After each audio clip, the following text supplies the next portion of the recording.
this up, turn this up, turn this down.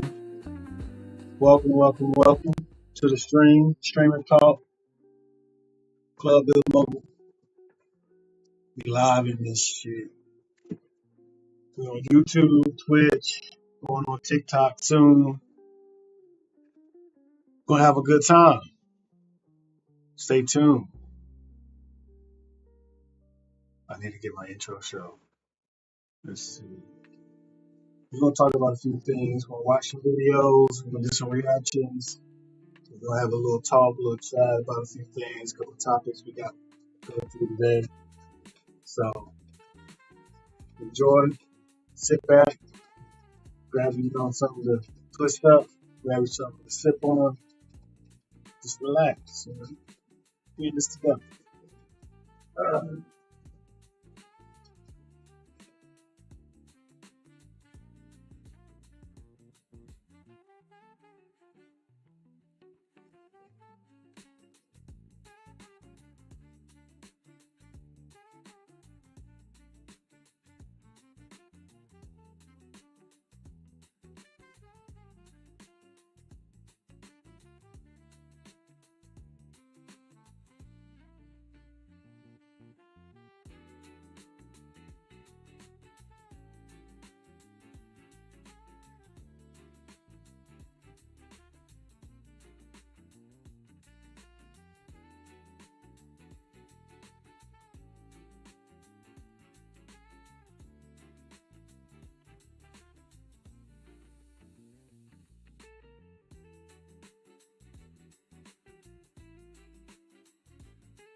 How y'all doing out there? Hope you enjoying the holiday season. I really need to get a mic. I need to afford a mic. Actually, I could set up portable mic. I don't know how that is.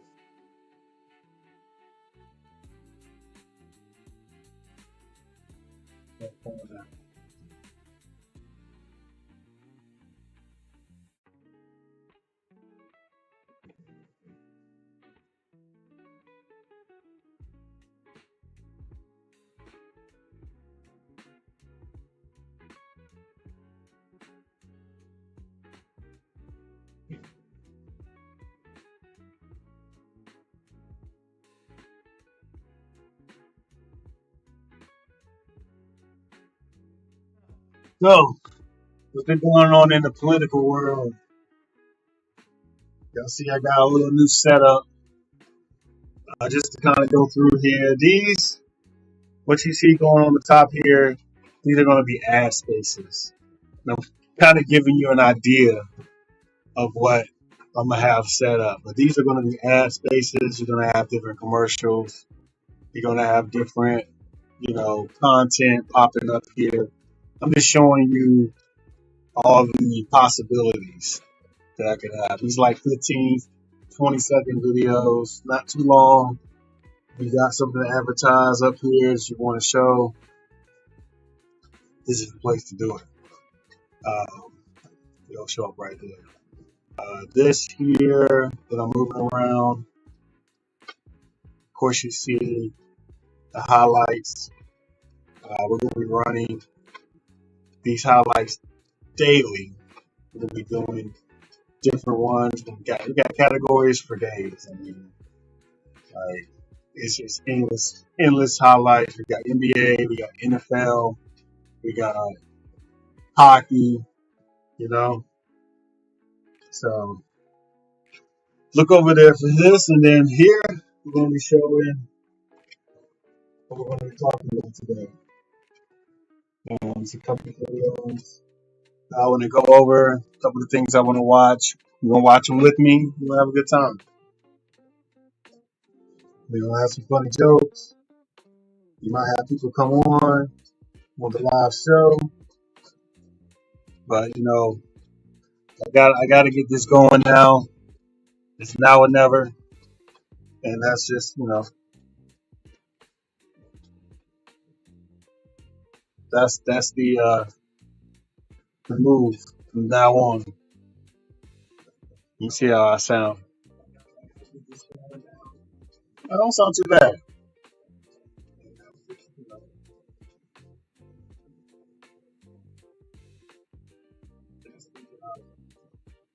Okay, that's not too bad. So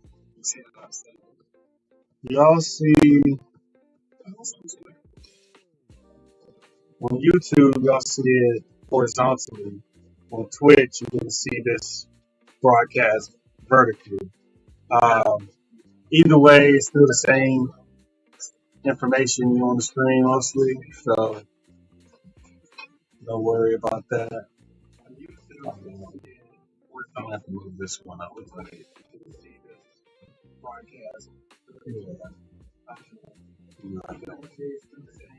So yeah, what we got? What highlights we got? Who's this? 132, 122, how that going? Charlotte. I know who that is, right? If you don't, that's Larry Johnson. Ooh,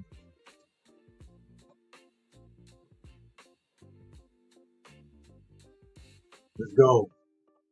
So, got your favorite highlights. If you want these highlights too, you can order them on Still Collective, thestillcollective.com, and you can get the video file. We're gonna have like tablets. I showed it earlier. We're gonna have that. You can order it, and then some nice chill vibe. You know, if you just sitting around with your friends, excuse me. You can do trivia. You can do all types of things.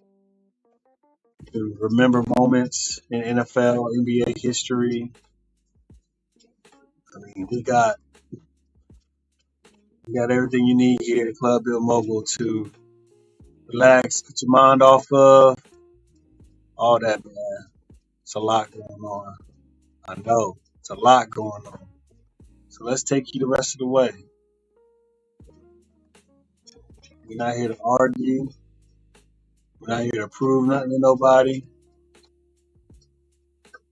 We're just here to do what we got to do. Live in this world together, you know what I'm saying? Y'all see me? Is that too dark? That's good, right? Put myself up. Put me on top. I can freestyle, yeah, on the drop. Off the top. Yeah, you know, it's Garzan on the block. Pulling up. I got the 50 in the shop. I let it loose. Hold the trigger for a ride. Never lose. Yeah, yeah. No, I'll never lose. Uh, Never lose. They set me loose. I'm on a trip, on a grip. Yeah, young nigga got my strap, got my shit together, and it's time for me to stand tall on the rift, on the cliff. I ain't jumping. I see you down below. I see you how you hating. I see you how you know what you know, but that's only from perspective that you shown. I'm a whole different beast when I'm grown. How I'm shown like the sunlight. I'm beaming down on you. Yeah, stepping down, trying to show you that we all can be. God damn, did y'all see that shit? Can't be that. That motherfucker came through the lane like, excuse me. That was Russell Westbrook. That was the Westbrook on the Thunder. Y'all don't know. Y'all think that new Westbrook what stereotype about him missing a lot of shots? Nah, he only missing because he know that he should be doing that more. That was the slowest layup ever, but it was freaking Shaq. Freaking 7 feet tall. Grabbed it, stick it on the other side. You won't stop him that. You won't stop him that. Let's get into some videos. Let's see what we got. Let's see what we got. Special plays, man. Okay.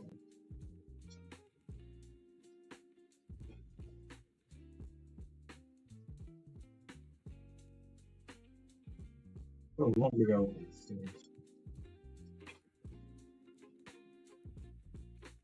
New Epstein photos drop. What? I don't know, man. That Epstein stuff. It's like they've known about this shit for so long. They've known about it for so long. They know what they're doing. And they say, oh, you're releasing us to us? Releasing it to us? What the fuck?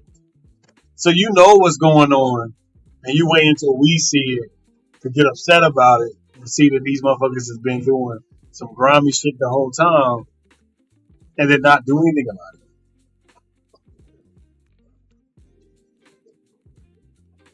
All is said and done. What are you gonna do about it? You could have been done something. You have the files. You could have been done something. Let's see. Yeah, no, I don't care about Candace Owens. I don't care about Candace Owens.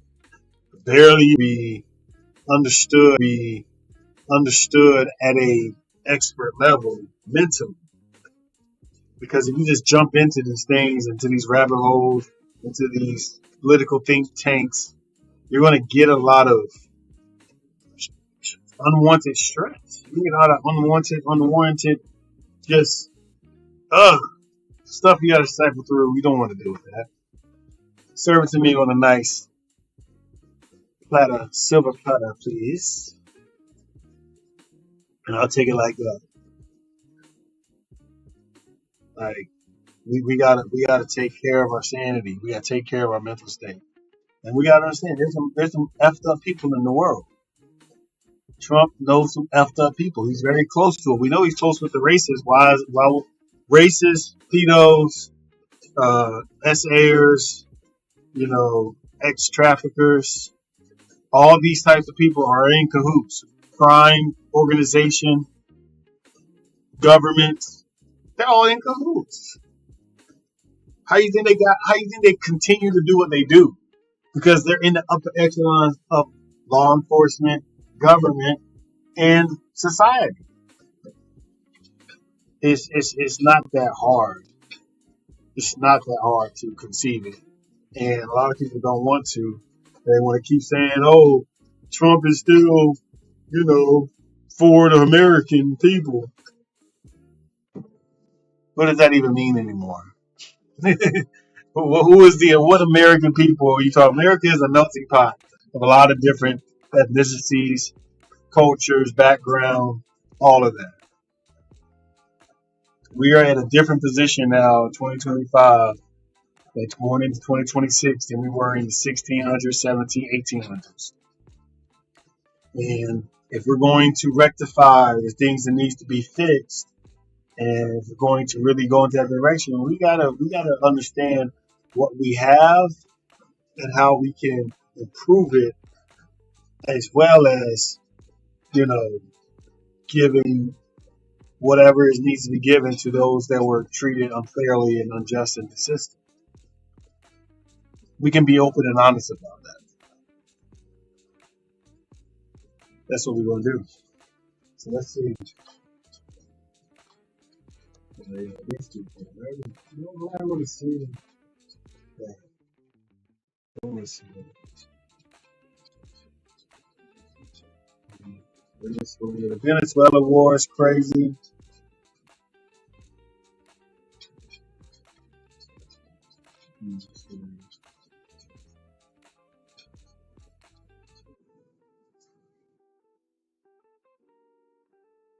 Used car market.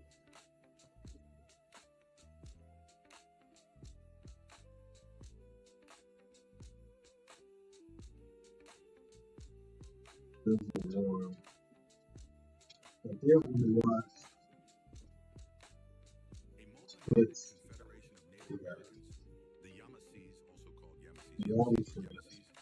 we're gonna be looking at, and based off of history. That's what we're looking at.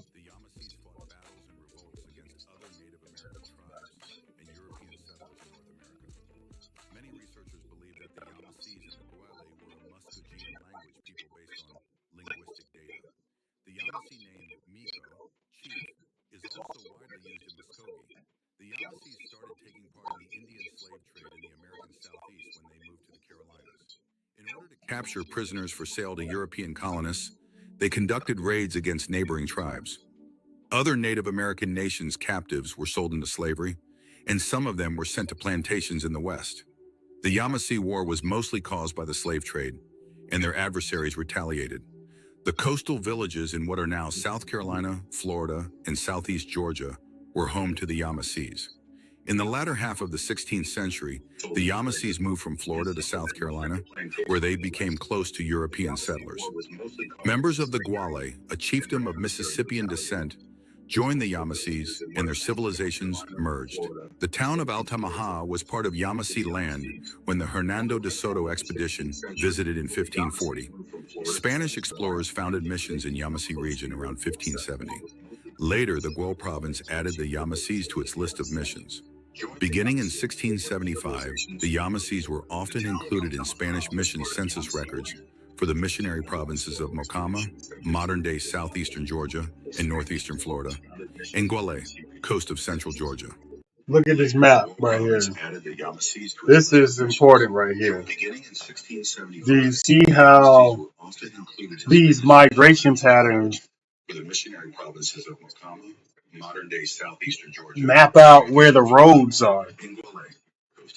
This is how they determine where to put your highways, where to put your roads, where to put your main highways. Because if you're going to travel up this far, you're going to settle within, a few miles off of that main road. So these settlements were popping up all through right here. You see where that is showing you. These are the type of settlements. Look how they're building their houses. What does that tell you?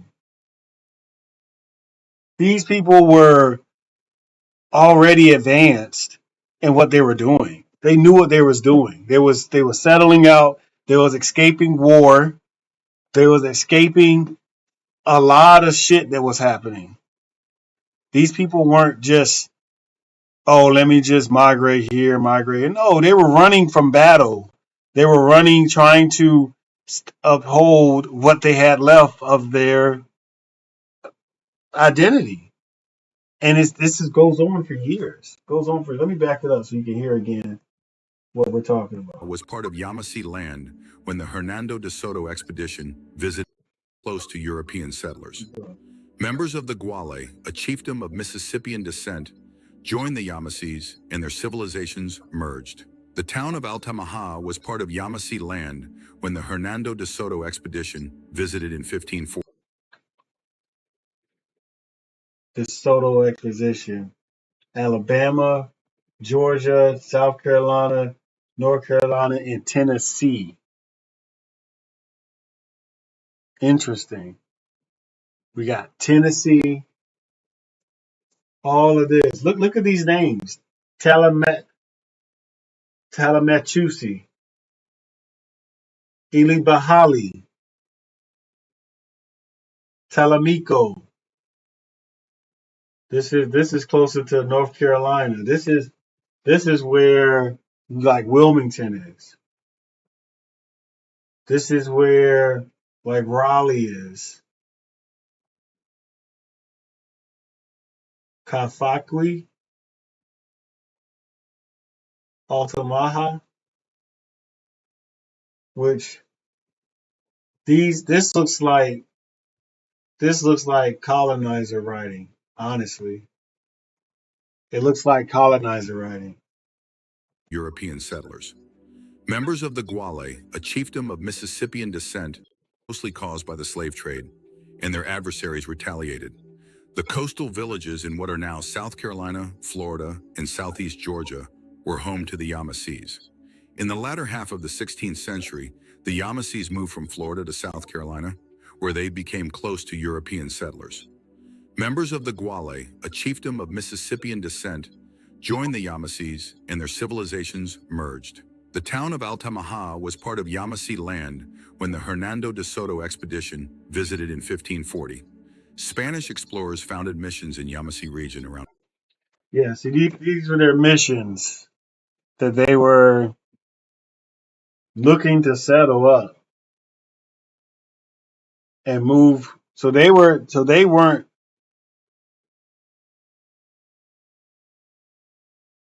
They were moving up from Florida, which is a long 1570. journey. Later, the Guel province added the Yamassees to its list of missions. Beginning in 1675, the Yamassees were often included in Spanish mission census records for the missionary provinces of Mocama, modern-day southeastern Georgia and northeastern Florida, and Guale, coast of central Georgia. Like I said, colonizer writing those names. These are names that they named them. So these aren't even the real indigenous. These are the colonizers. Back to the safer territories along the Savannah River.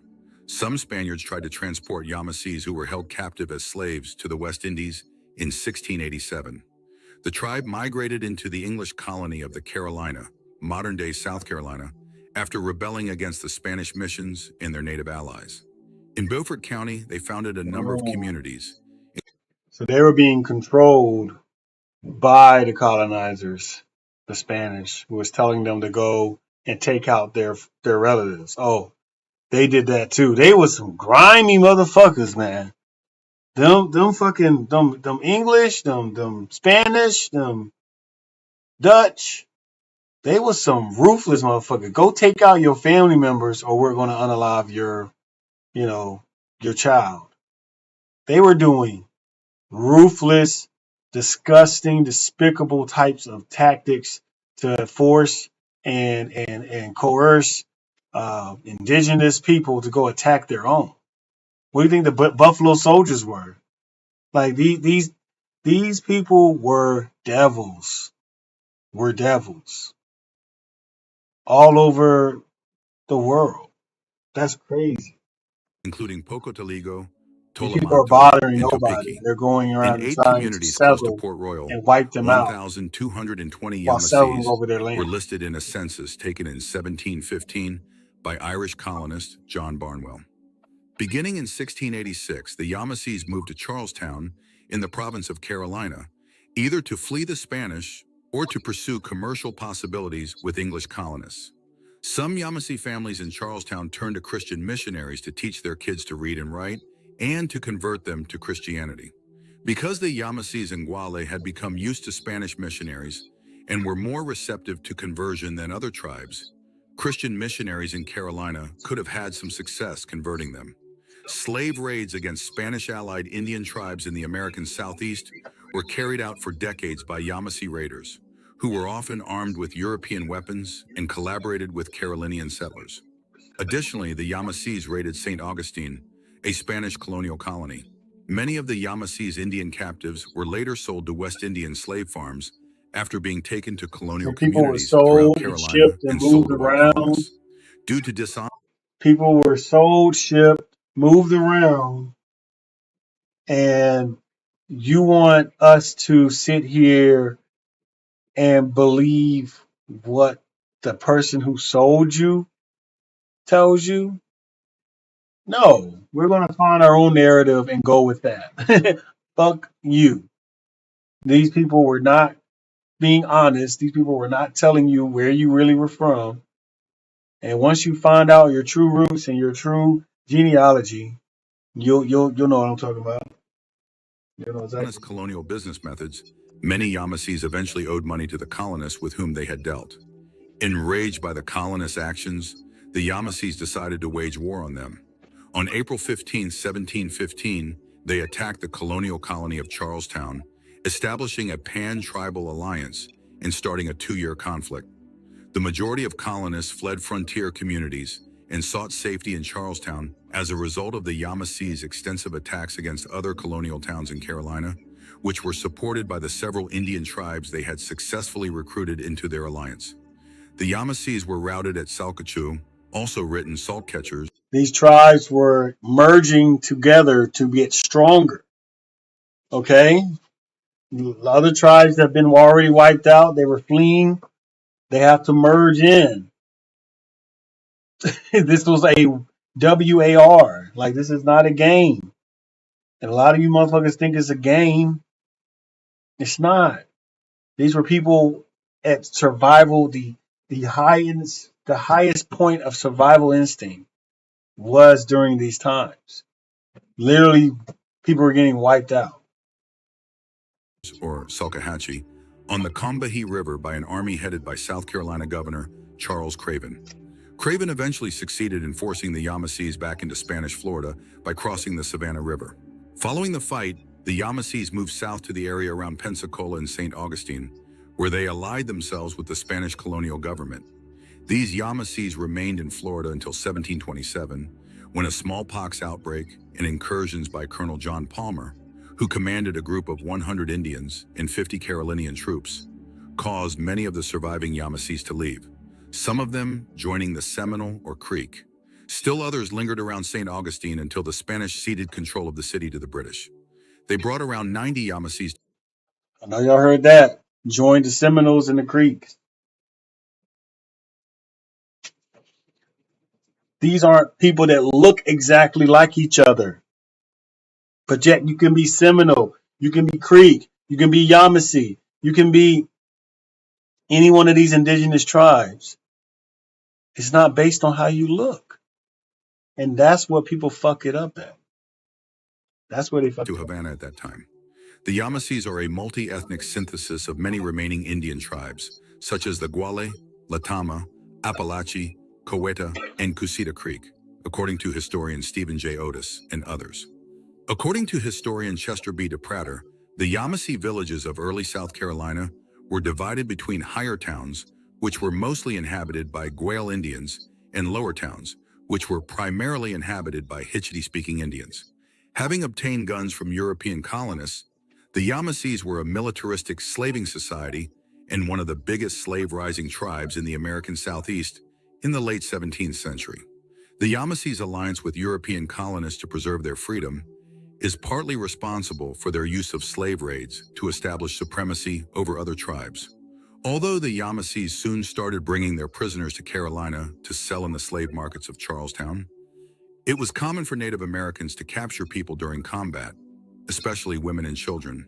Soon they started raiding with the express purpose of capturing people and selling them in Carolina. A Yamasees man, whose true identity is unknown since he was often called the Prince or Prince George, traveled from Charlestown to London in 1713, supported by Anglican missionaries in South Carolina.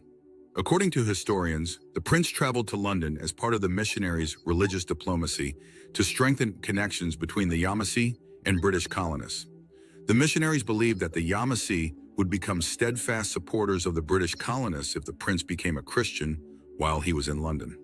The Yamasees were mostly opposed to being culturally absorbed by the Spanish at the time the prince visited London, preferring to keep closer ties with British colonists.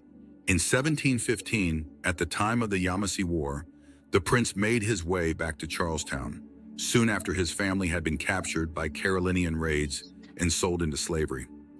In order to investigate the whereabouts of Yamasee villages in South Carolina, the Yamasee Archaeological Project was started in 1989.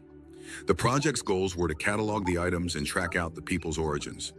12 locations were found by the project. Since then, Pocosabo and Altamaha have been added to the National Register of Historic Places as archaeological sites. Perhaps Muskogee Iviz, which means tame, quiet, or Katabanyamusi, which means people ancient, are the sources of the term Yamasee.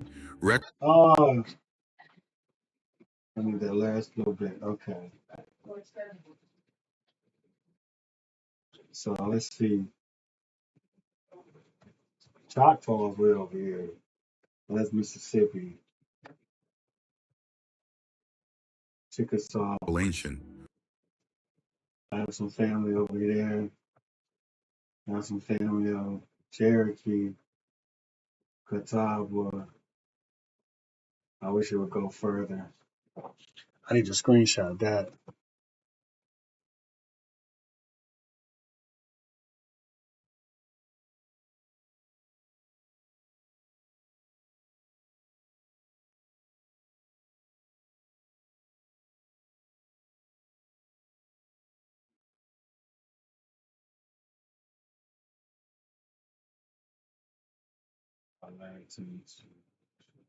Are the sources of the term This is something that's in the same.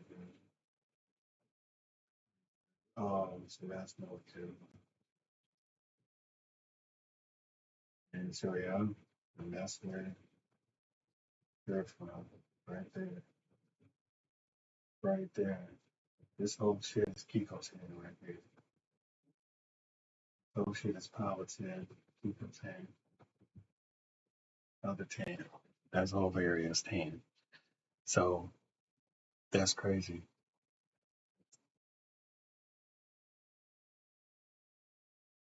A lot of these words look like English words, but they're not English words. Catawba, it's not an English word. Cherokee, Yuchi, Chickasaw, Alabama, sounds familiar. Shallot, like they create these narratives. They erase the history. The history has been erased for at least 400 years now. Just think about it. We didn't learn anything about the history of the United States. Like we didn't. When did we start learning about the history in the history books? Because the merge or the civil rights era when puts us at 1965. We weren't reading their history books. We had our own. And prior to that, the 1860s and the 1870s, 1880s, 90s, in our schools, what were we teaching? Our history. What were we teaching? And what did it change to when we were assimilated into a system that wasn't our own? A school curriculum. We started going to their school. They wanted us to go to their schools. Like the trick was in the bag early, and they got us good, man. I want to go to one of them fancy white schools, mama. I want to play on a fancy white school team, mama. I want to make me a lot of money. Fell for the okie doke.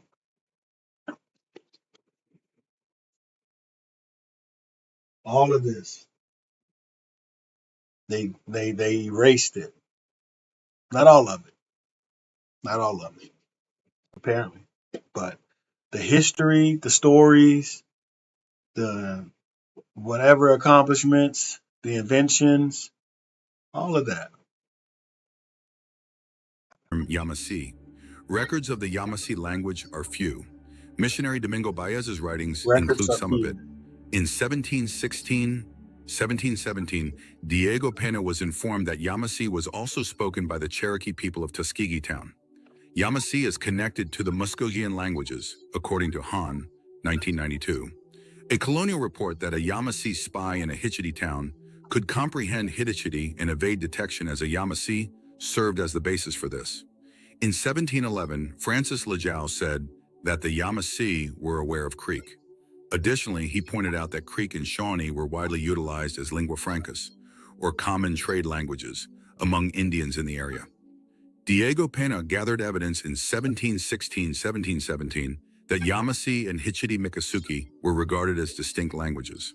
Despite Yeah, sharing well, I many learned something. vocabulary with That's other crazy. Muskogean languages, the Yamasee language That is don't got particularly no related to personality. Creek. Just In an attempt to communicate in order to convert, many Spanish missionaries in La Florida were committed to studying local tongues, including Yamasee. Additionally, it enabled the missionaries to discover methods to communicate Christian concepts to the locals, while also learning about their own faith. The Spanish papers, according to linguists, are not authentic and could have undergone revisions. Given that it seems to have been incorporated into the Timucua language as well, the term Chilukwe is most likely a loanword. Therefore, there is no evidence to substantiate Yamasee's association with Muskogean. The Yamasees may have learned another language, but I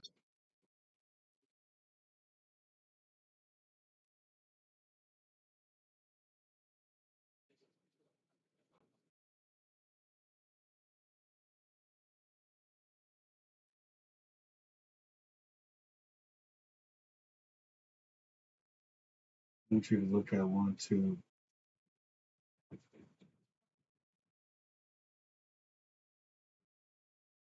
See this hair? Look at that hair. I wonder if I can zoom in. Can't zoom in. But look at that hair. You see how his hair is curly and come on now. Screenshot. Screenshot.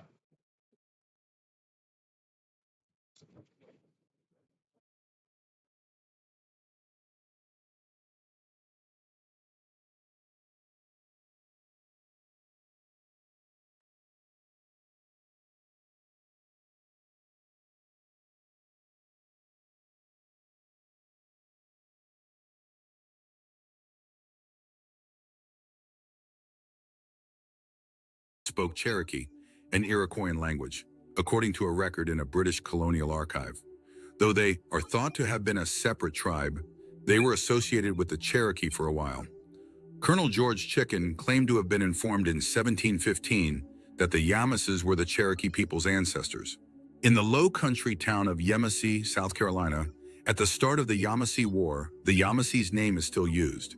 Additionally, it serves as the title of the University of South Carolina's official literary magazine, Yamasee, and William Gilmore Simms' 1835 historical book, The Yamasee, A Romance of Carolina. The black supremacist organization Nuwaubian Nation, which is connected to Dwight York, has also adopted the name Yamasee Native American. He's talking. He's talking now. But yeah, that's some crazy information right there. And you can't, because a lot of the stuff you see, you kind of have to accept half of it, but you take all of it and then you filter it out. Like, hold on a second.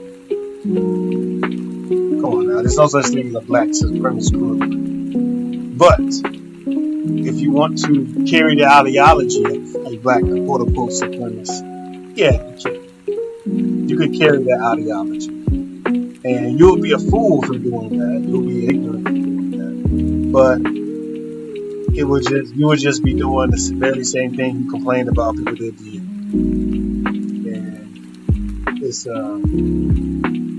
not gonna bode you well over the next couple of years. To be like that. So that's why I refrain from a lot of the stuff going on. Just kind of keep to myself because I'm about bringing the world together, man. Like, I ain't out here worried about y'all like that. If you're not on that time, if you're not on the time of bringing people together, loving one another, I'm not really trying to be around you. I'm not trying to be around you. If you hating, if you lying, if you jealous, I'm gonna back you.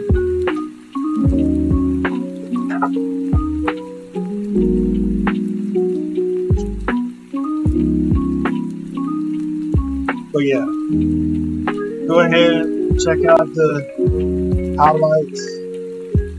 Ooh, I know you like that. I know you like that.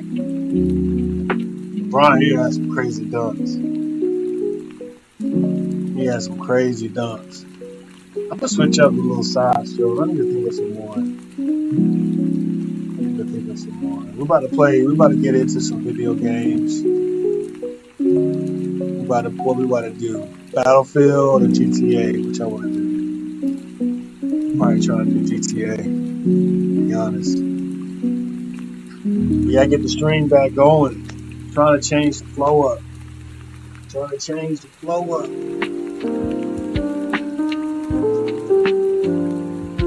Shit is down. It's interesting now.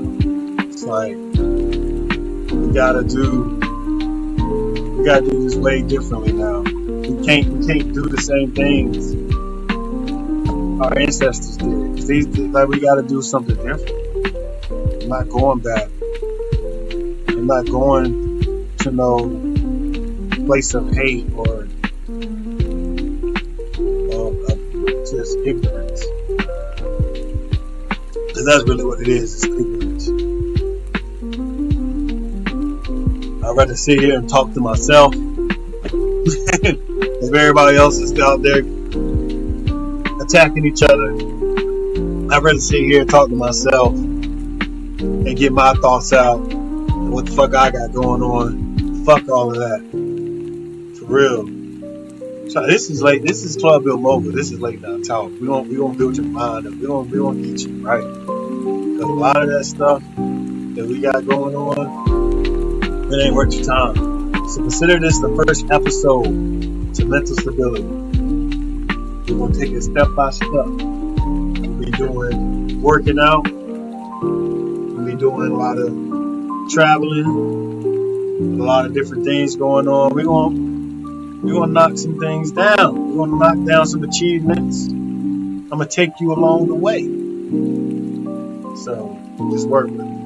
Just work with me.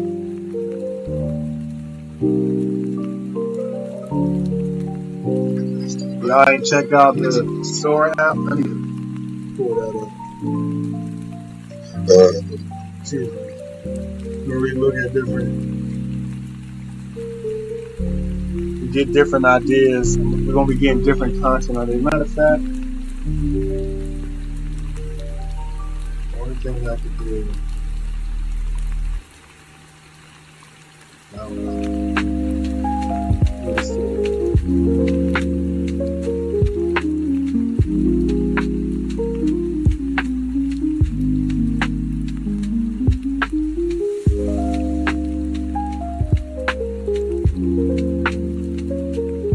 Myself into the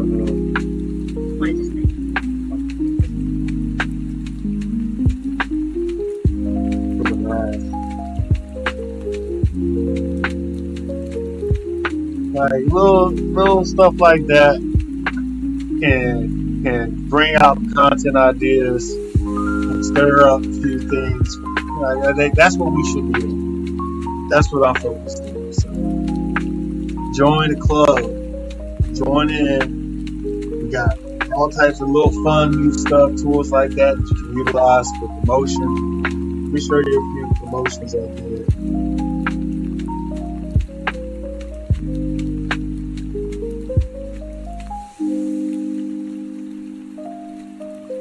Somebody here.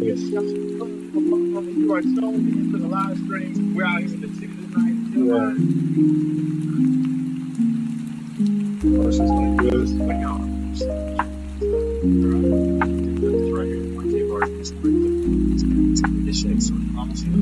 So check this out. No sweat. No burn, no press. Just so I mean,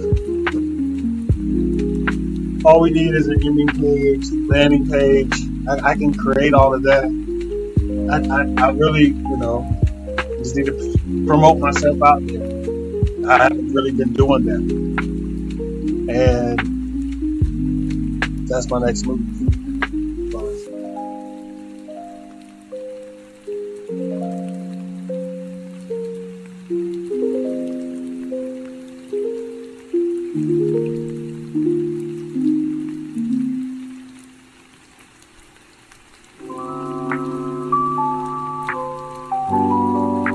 Back.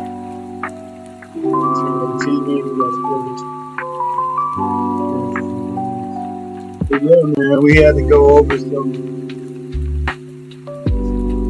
important info about the Yamas. I heard something on a panel about them. I just going to do a little research. I watched a little video I watched.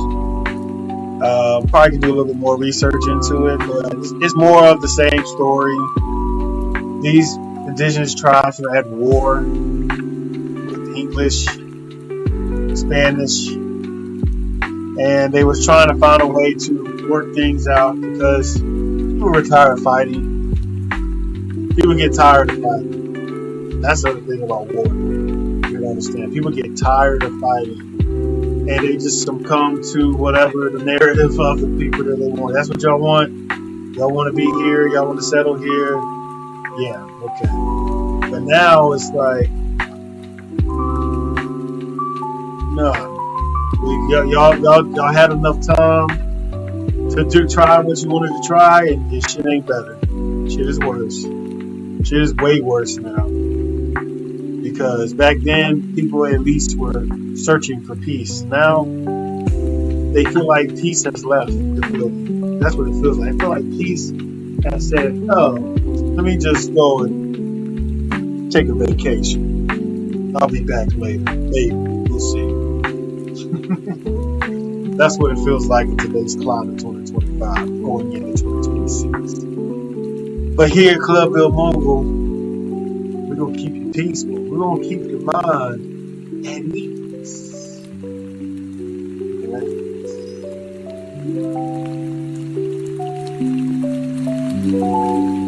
You're traveling for holiday season, if you're going to see family, be safe. Don't drink and drive. Don't smoke and drive. I'm guilty of it. I'm telling you, you gotta be better. Gotta be better. Go ahead and grab me some highlights. Everybody knows that.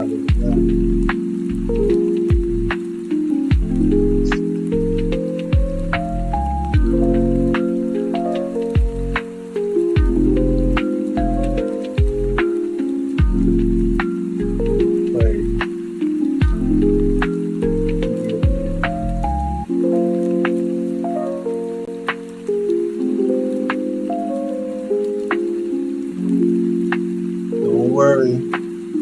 Be happy.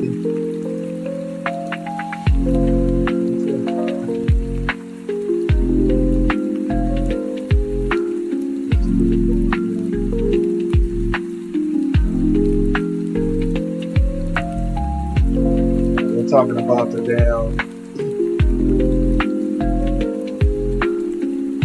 who said the N-word and got paid $100K.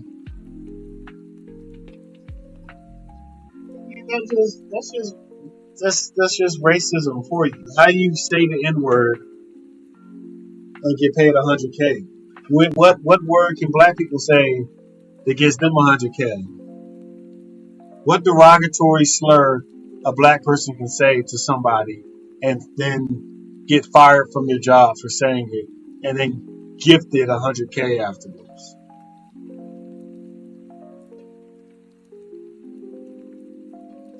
I mean, it's just, I don't even need to explain this anymore. I don't even need to talk about this anymore. That's why I kind of just, y'all got it. Y'all got it. Y'all fucking got it. I don't even want to make videos of the shit no more. It's like I don't even want to do that shit anymore because it's like it's redundant at this point. So I think it's time to update and change some things. That's facts.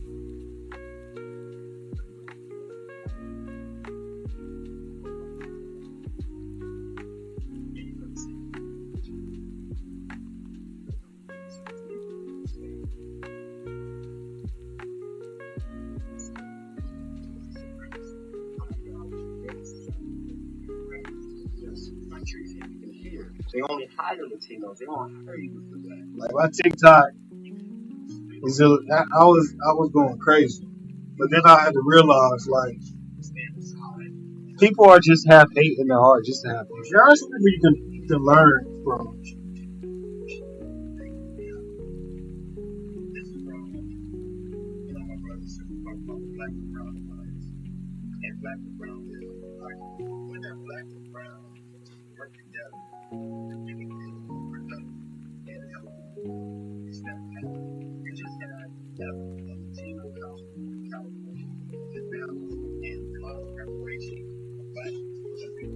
Because I realize those are the Spanish. A lot of those Hispanic people, they wanted to separate from that gene pool, and that's why That's why you had what they did. They were literally going in and saying we're not those people.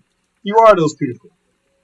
You just trying to you Latinos just trying to skate away, trying to be white, trying to get away with being white. You're not all the way white. Latinos, Hispanics. But yeah, I was going crazy.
But that's my point.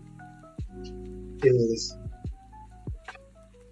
we spent so much time fighting each other over something that didn't even exist, which is race. It doesn't exist. It didn't exist.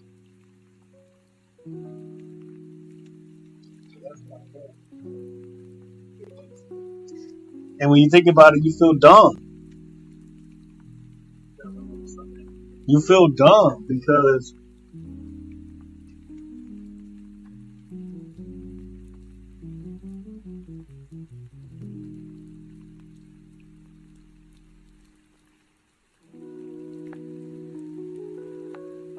you feel stupid. Like if you have any idea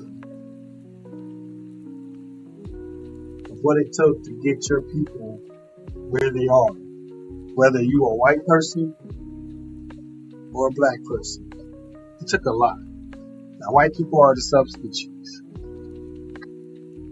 That makes them, a rarer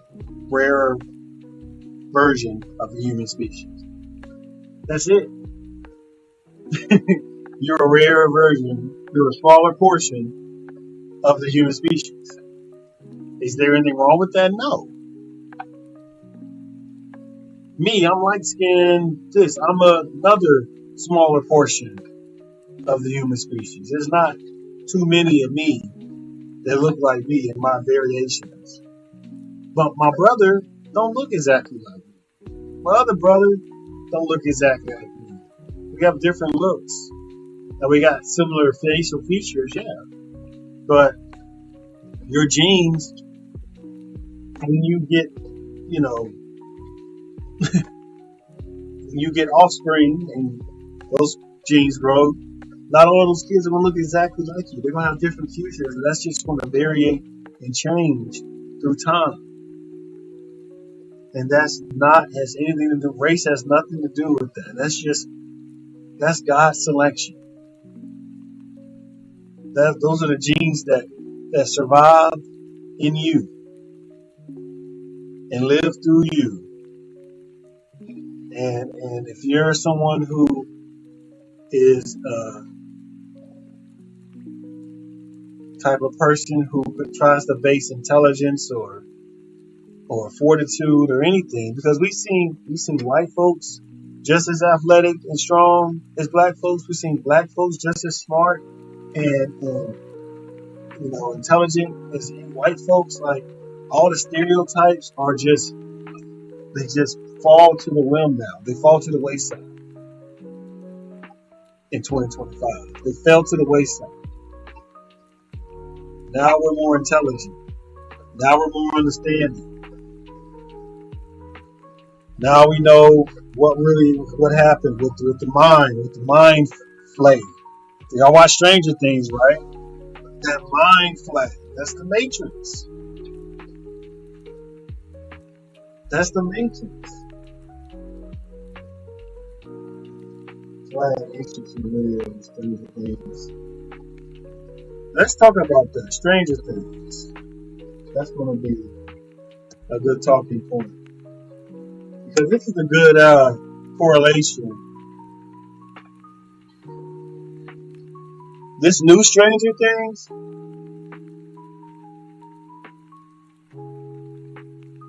is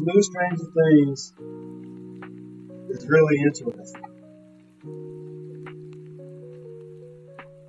Because it shows a lot of different angles that we can't show or can't teach like in school. Like Elle, she's being tested on. She's a science experiment. All of this is a science experiment that they concocted and now making it a huge world problem, just like race. Vecna is you're going to be. He wants to suck you in so that you can't leave that train of thought. That's who Vecna is.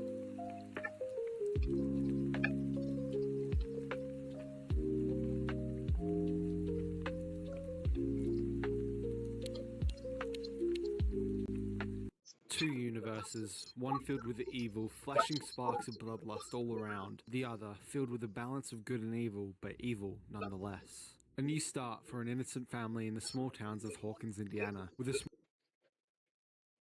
So, y'all know Stranger Things is probably one of the number one most watched on Netflix, I would say, in 2025. I don't think anyone else is more engulfed into that story, into any other story other than that. But if you haven't seen it, I say go check it out. Stranger Things, A-OK in my book. Club Bill Mogul stamp of approval for sure. Need a video game on it.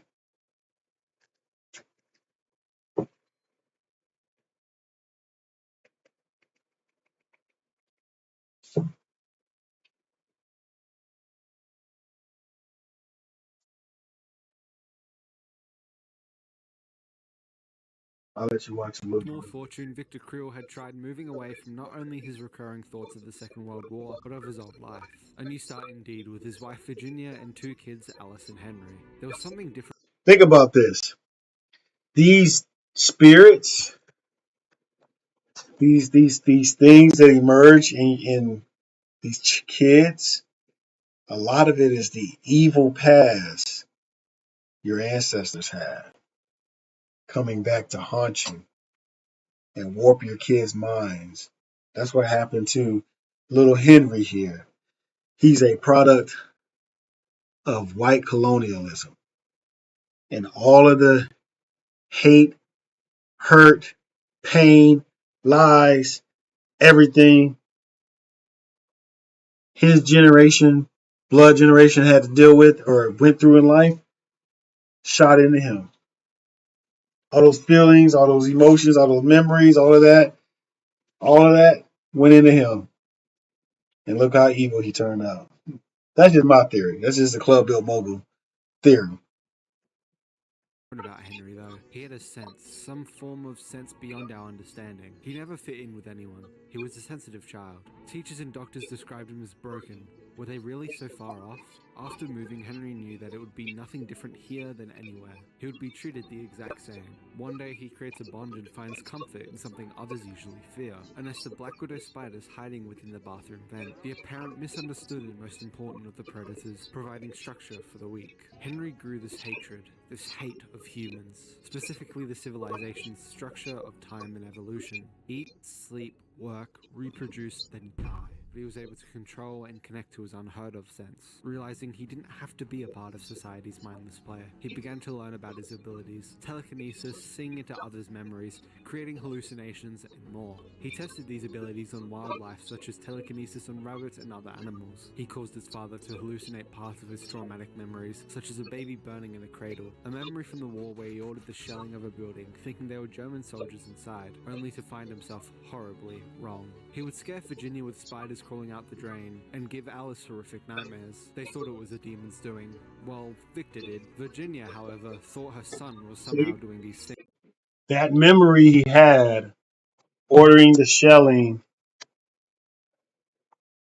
and this is a this is just a breakdown of Stranger Things from a white colonial perspective for the reason why these demons are attacking them. Because you literally murdered innocent people thinking you was doing something great,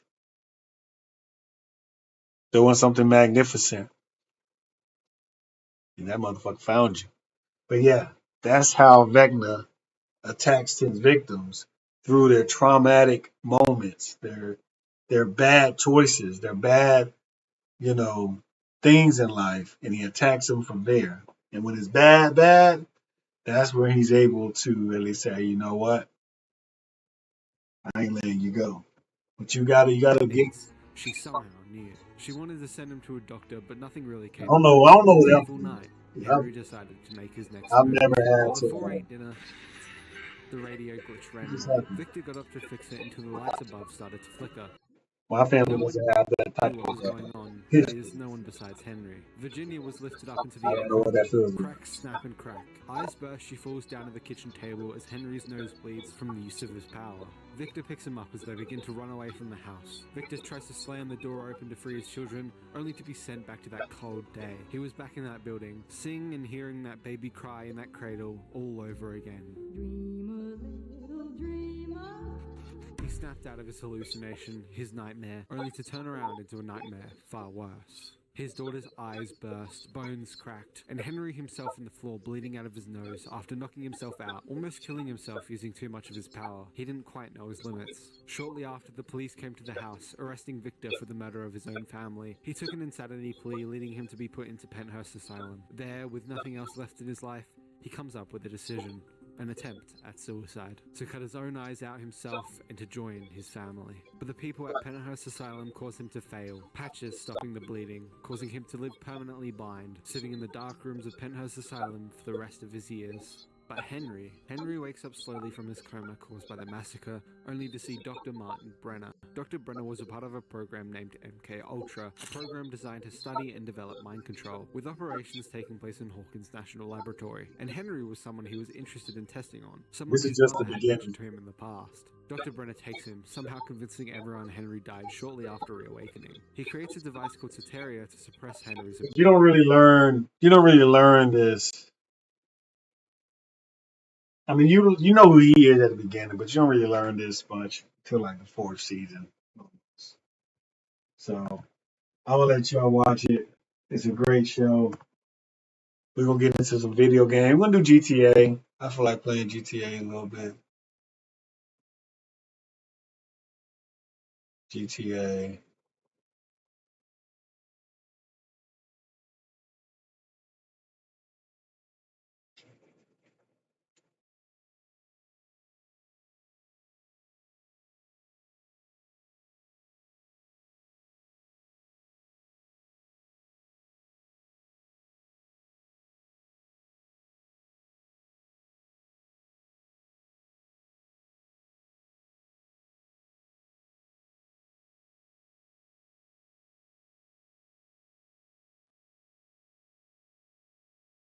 Let's go.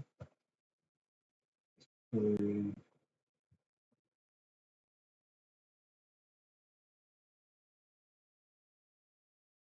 we did a little chat, man. I'm glad y'all were here to see this. If you watch this video over any of my 100 or 200 subscribers, whatever I got, appreciate y'all for subscribing. Um, We're gonna build this together. I'm gonna pick the pieces back up, build this back up, get it going, ship it out so that we can get to that next level. That's what it's about. Ooh, good pick. Touchdown. Hmm.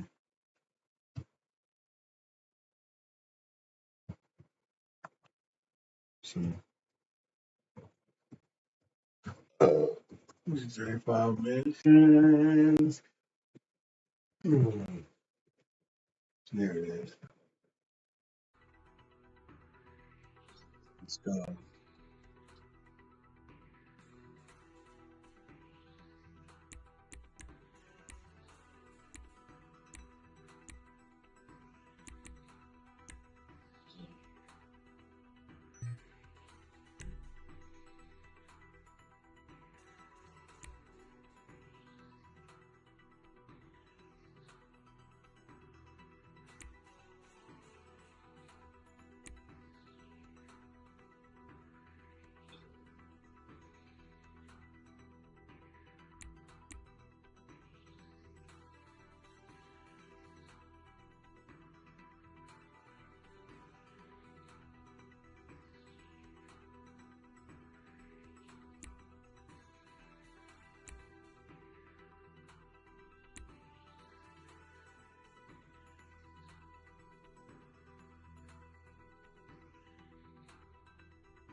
Highlights going up top.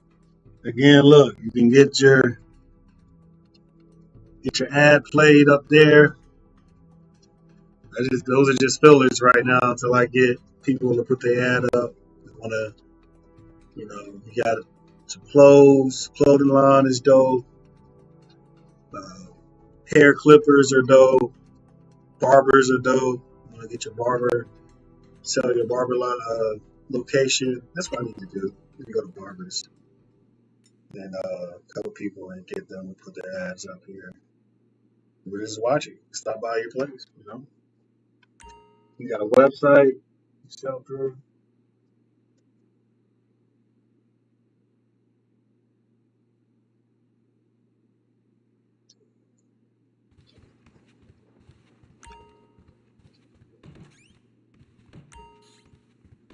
Boss.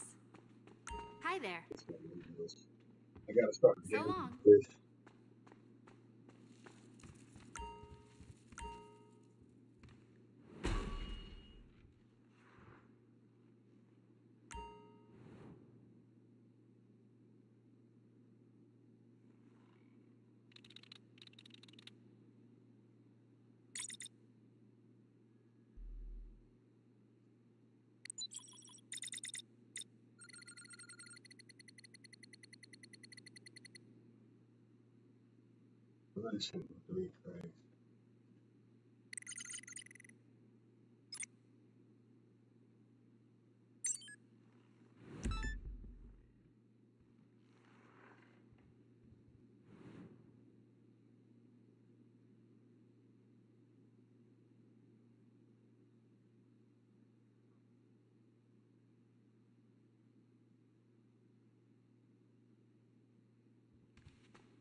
our fearless leader.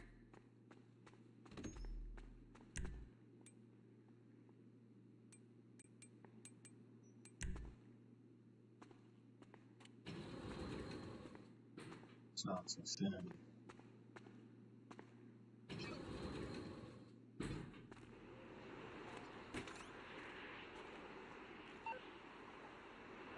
You got the pickup point on your GPS? Okay, all looks cool from here. Just collect the goods and bring them to the warehouse.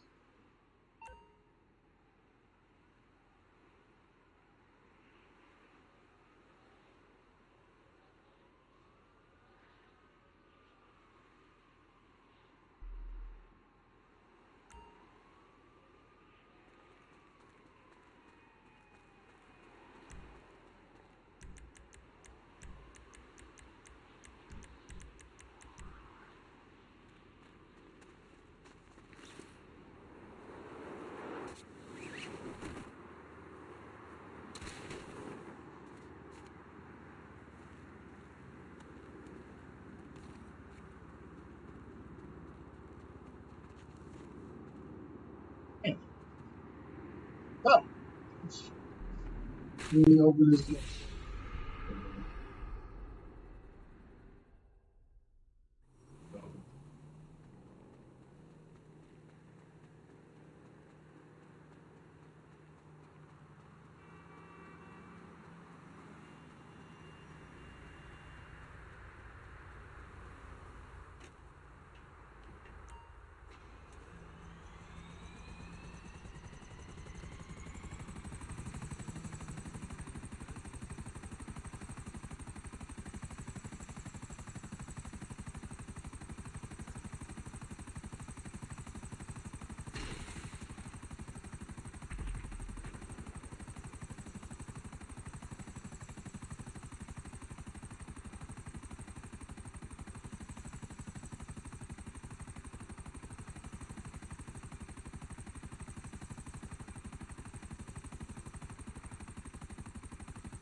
Motherfucker.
Go, let's go, let's go.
Yeah.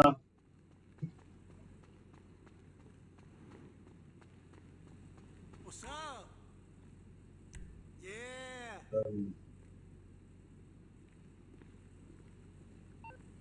Later. Knock, knock. Dave here. We're in a bit of a crisis situation. You wait out there, all right? Yeah, I can. You're busy cleaning. Let me do it. You just like how I do it. I just maybe do it today. You couldn't do You know, it's perfect. Most of the people in this really didn't have art. that. You can cut a chicken out to it. You cut it out to it. So, I'm gonna cut up the sausage. We're gonna do chicken sausage. I cut up the sausage so that the chicken, I'll brown the sausages up, and we can throw those in there again. Yeah. And then we'll make the chicken. And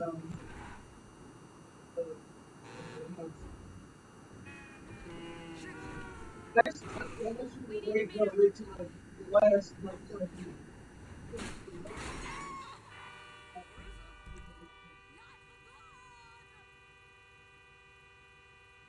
This leg, you don't gotta do it.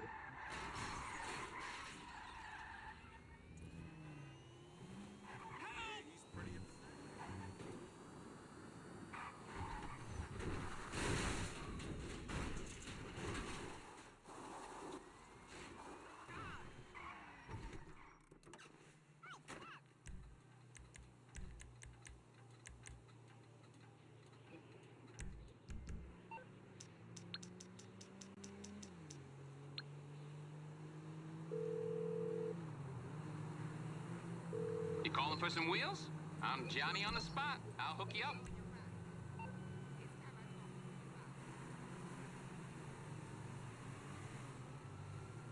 You are immaculately conceived, baby. That's right. Your daddy is Jesus.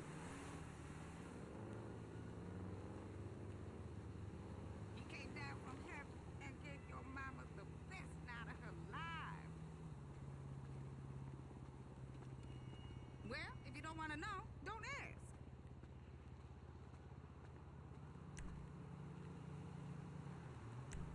I'll bring it by.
God damn it.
This motherfucker. Oh.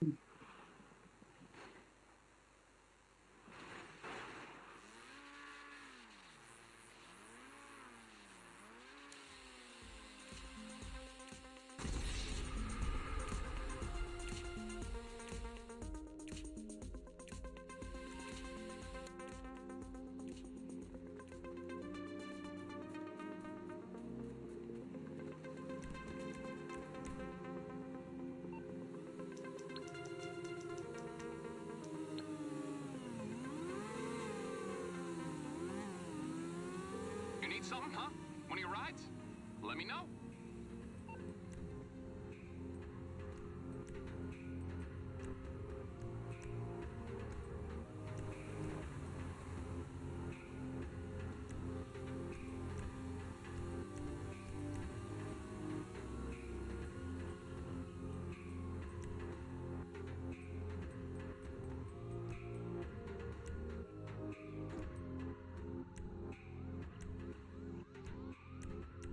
It's on the way. Okay, I got stuff to do.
I hear you're playing Good Samaritan. You know, this is the kind of service that keeps public figures coming back for more. This guy is actually in the oil trade. I'm looking for some concessions. Get him home safe and sound. Here's his address.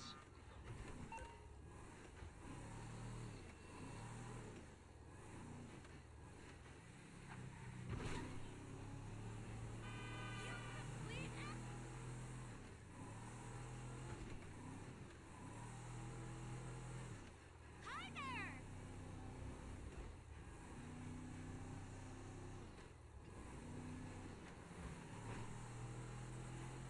It's the most sweetie!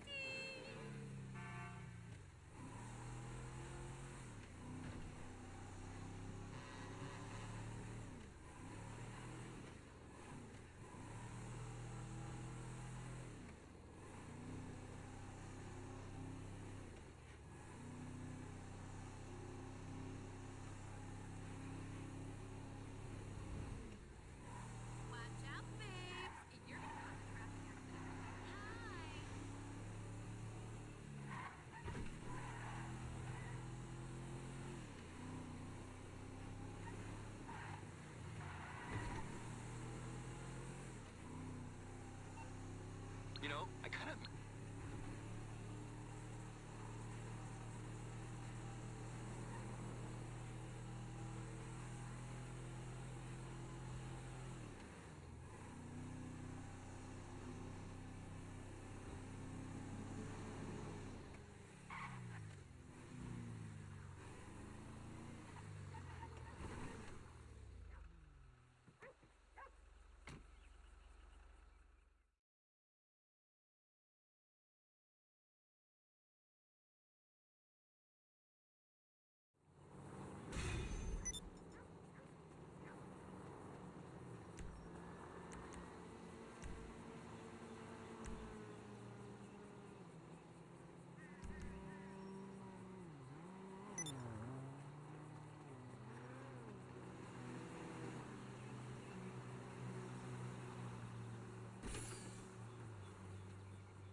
That data you recovered, it had the next step in No Way's bullshit takeover all mapped out. Trains! It's self-driving trains! Do you know how many LS criminals operate underground? Fuck! If you don't want them tracking your every deal, we gotta stop them tapping the tunnels.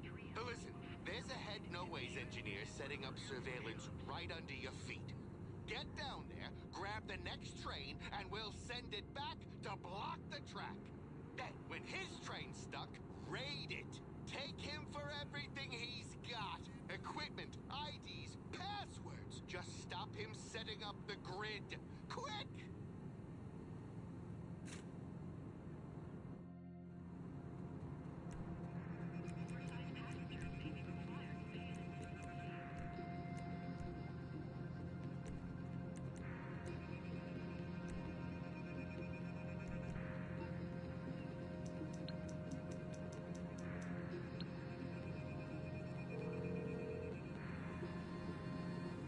You're through to your garage. You, need me to bring you a ride?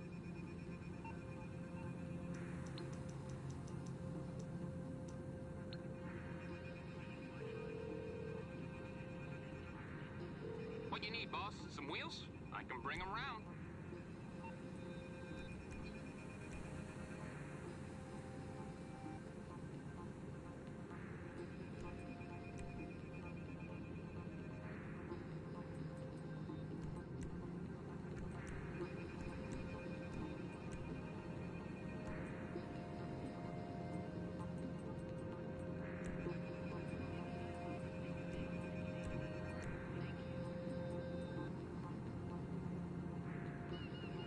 I'll bring it by.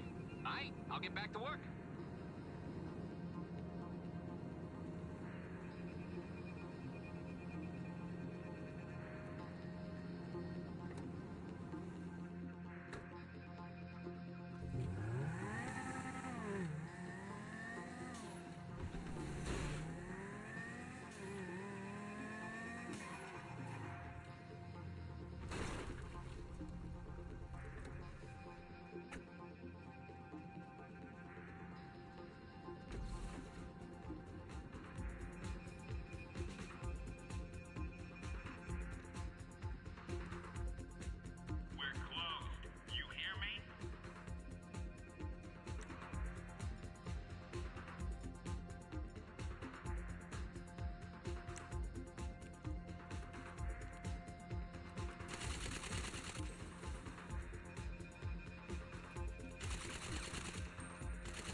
come to a dead stop. That's where you come in.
Bing bong, me again.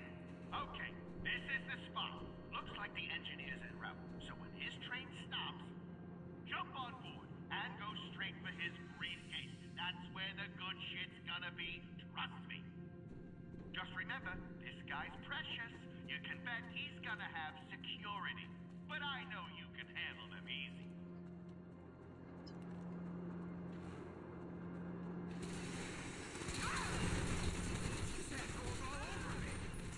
Bing bong, he's here.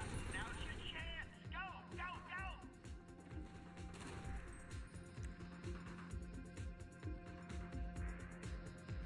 Bing bong. Ow! I almost forgot. I stashed bikes in a container nearby. Grab them if you want a quick getaway.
got the briefcase? All right, I got paperwork to do. You know, I miss being an announcer already.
You're fine, right? Sure.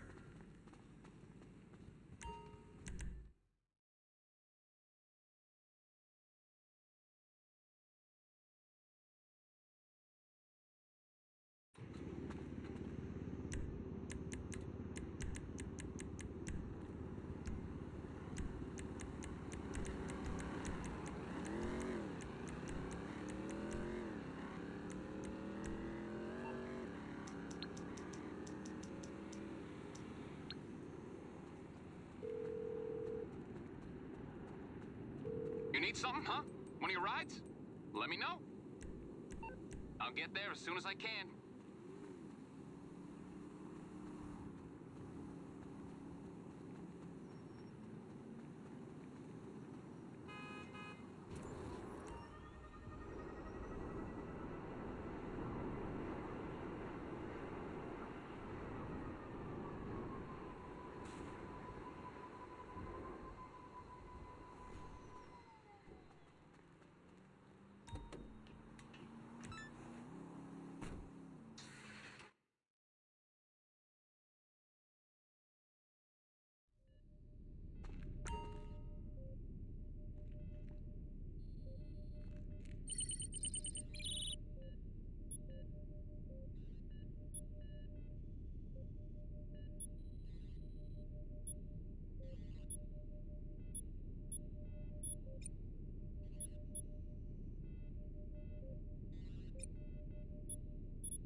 Okay, the goods are loaded in the truck. Pick it up.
Have you had enough? Or do you want more?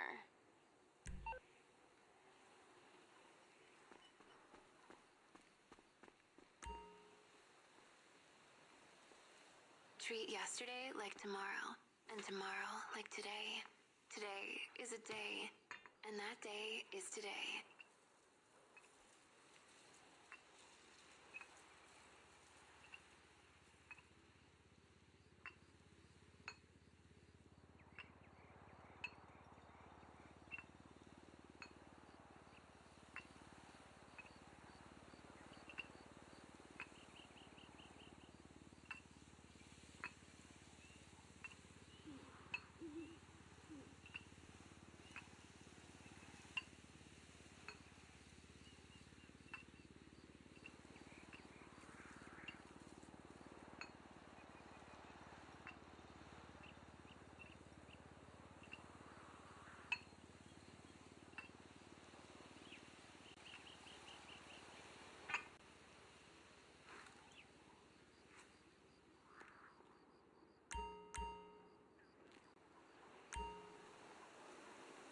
You know, Daddy, sweat really suits you.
What do you need, Daddy?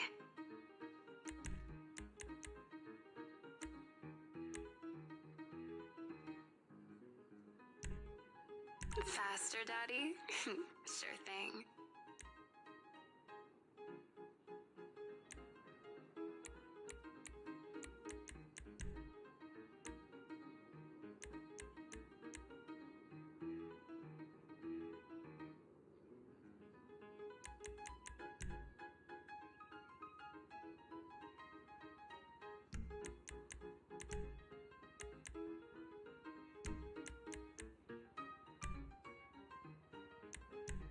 Uh-huh. Anything you want.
So you want to come out with it?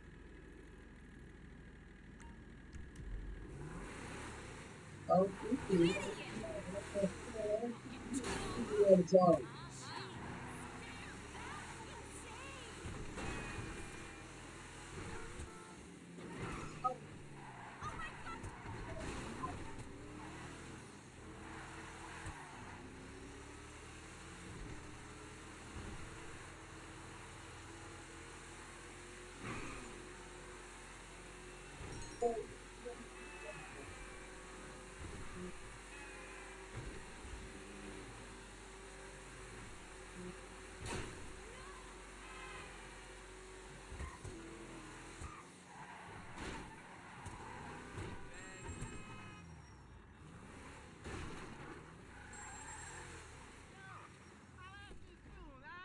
Headed to the office. Call you later.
Hello? Okay, that briefcase you stole, incredible. Password, security details, yada yada. But there's still stuff I can't access because, get this, those fuckers are using hard copies. As in paper, as in offline. Yeah, apparently they're worried about being hacked. Oh, the irony. Luckily, I got a plan. Today, you're gonna be a trash man. In and out. Don't worry, it's all gonna make sense. Get a garbage truck and I'll fill you in on the way.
Trash Unit 404, Trash Unit 404, come in. Just kidding, it's me, Avi. Man, I tell you what, forget the depot and the subway. The garbage guys, they're hard to hack. You good? You trashy? Okay, look, this disguise is gonna get you through the door, but the documents we're after are confidential. Only ever collected by the FIB. If anyone sees you picking up box bags, they're gonna come for you. You understand? So, get your hands dirty, grab some garbage, act the part, and if they got guards around, find a way to distract them. Remember, these documents are the final piece of the puzzle. We gotta know who No Way are targeting, and if our names are on that list. You know what they say? One man's trash is another man's federal investigation. So bring me whatever you grab.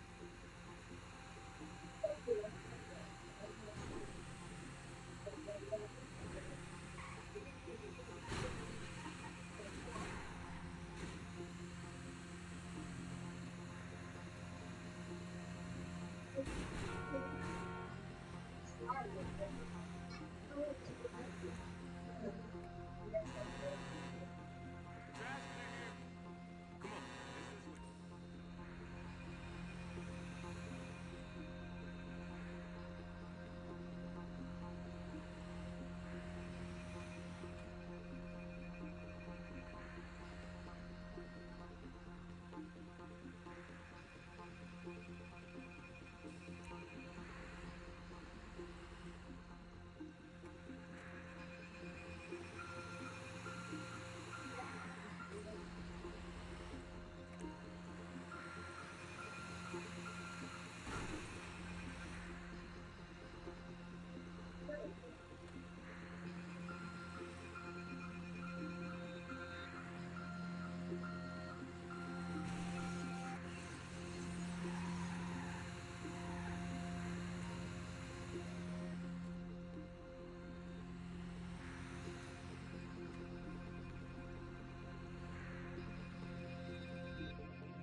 fuck you doing here?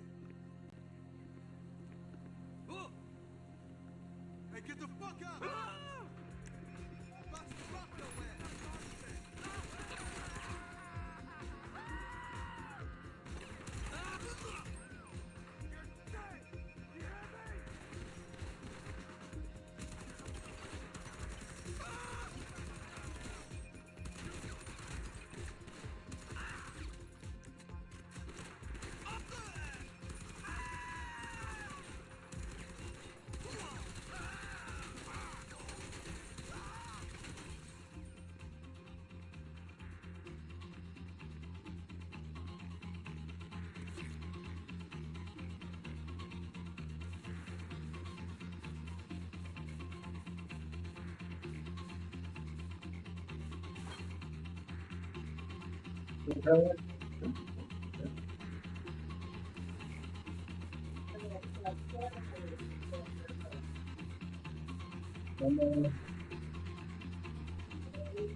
Okay, final pickup. There are some documents that aren't exactly trash yet. You gotta steal them straight from the No Way office.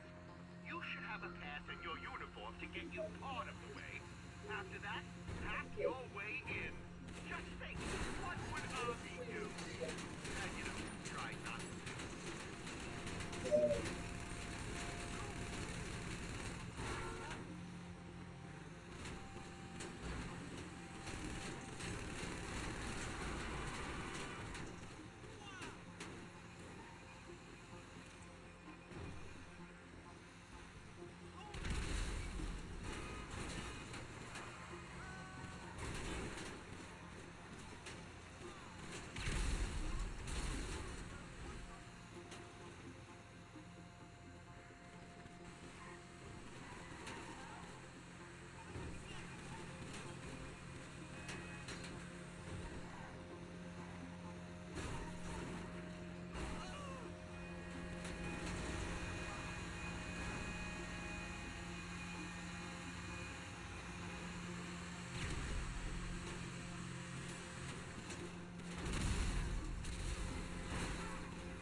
or helping other clients. Please call back later.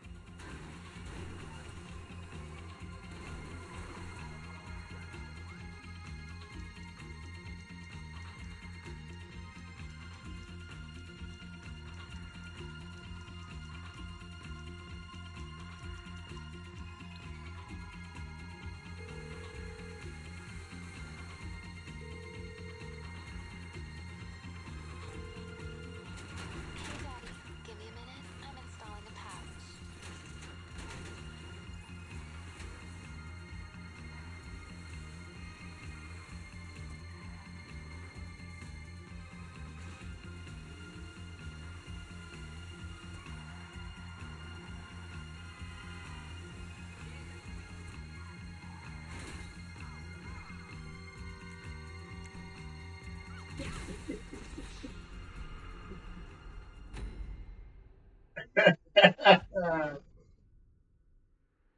Oh man.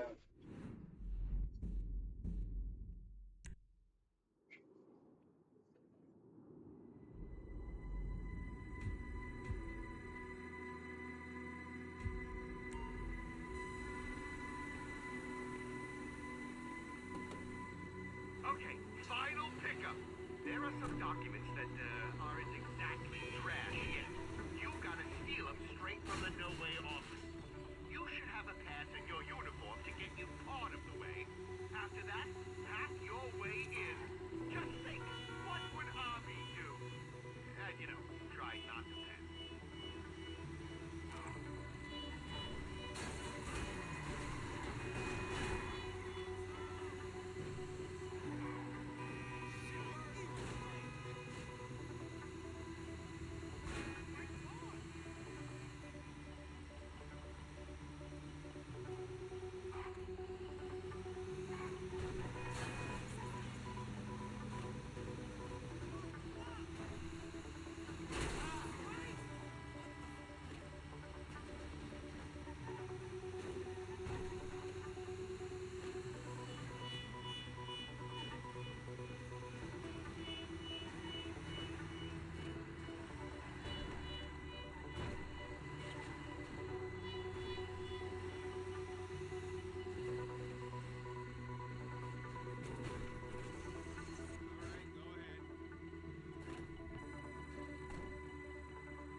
Shit! Just saw the FIB turn up on the security feed. They took a load of documents. Get after them. Whatever information they've got, we need.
What?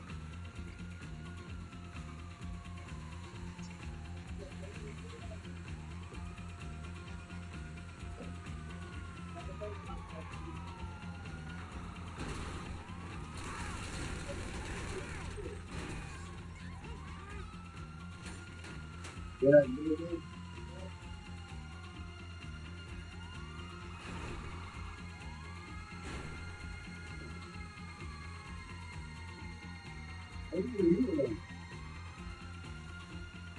oh,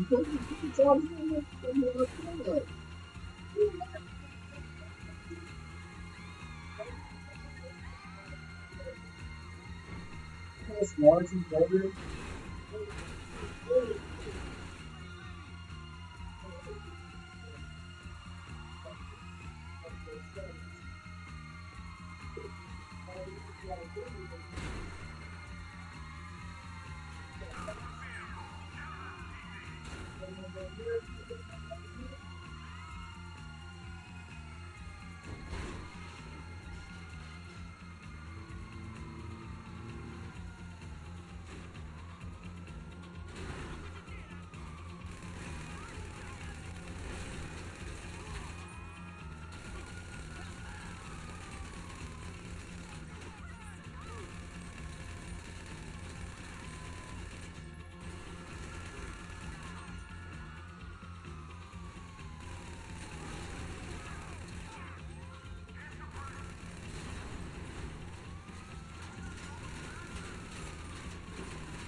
toes down.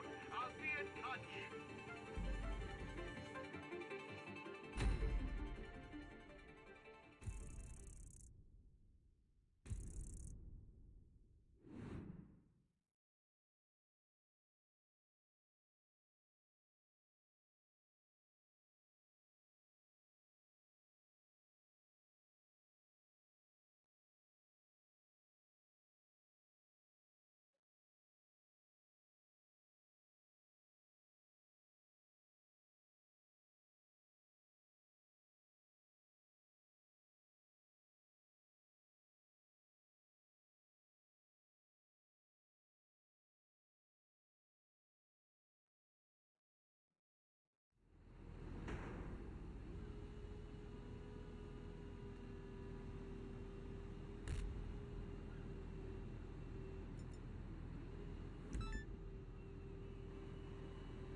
Pretty good start in normal, like, literally.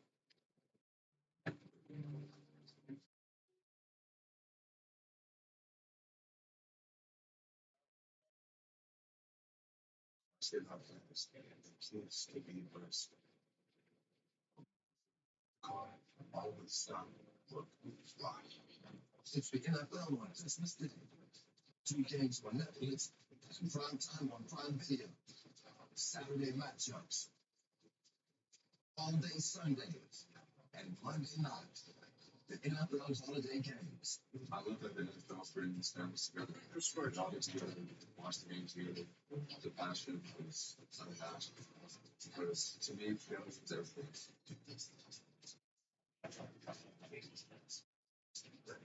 How many more going to go in?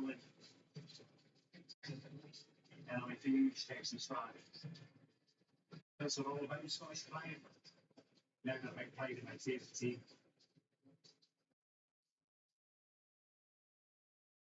About the kickoff weekend presented by YouTube TV. There's Nathan.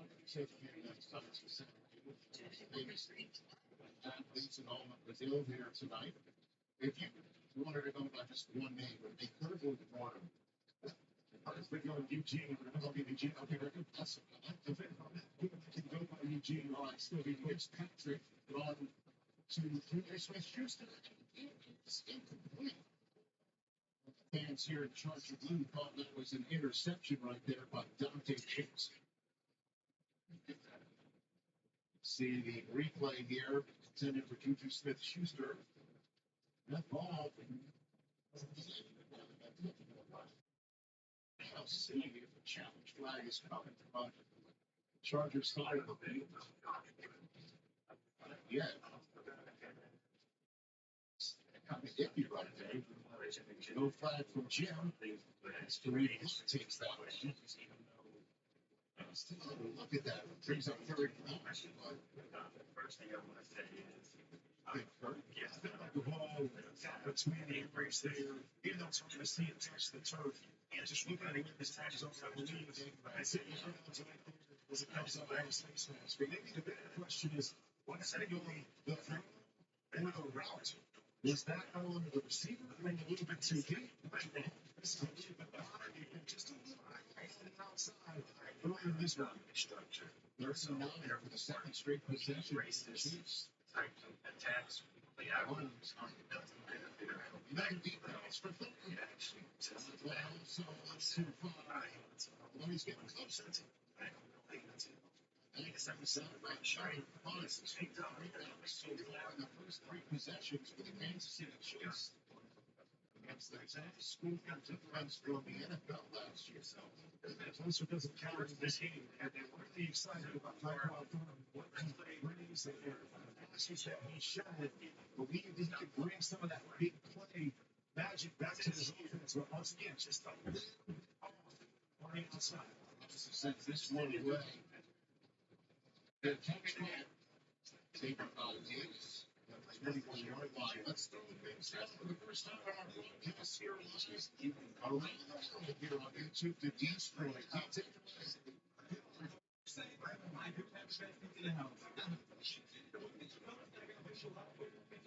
And we should go home. You should say but thanks to the difference. You look like a man back at the good times. I mean, I'm going to buy this and I'm figuring out everything. But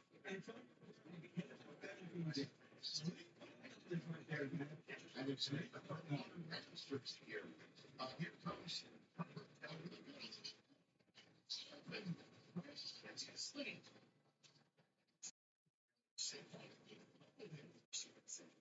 and there's flags down now. 3 of them. All sorts of holy hat breaking loose right here. I think quite open Tyler Conklin. Took it to the Chiefs side of the field. That's the and now there's a 105 zebras here.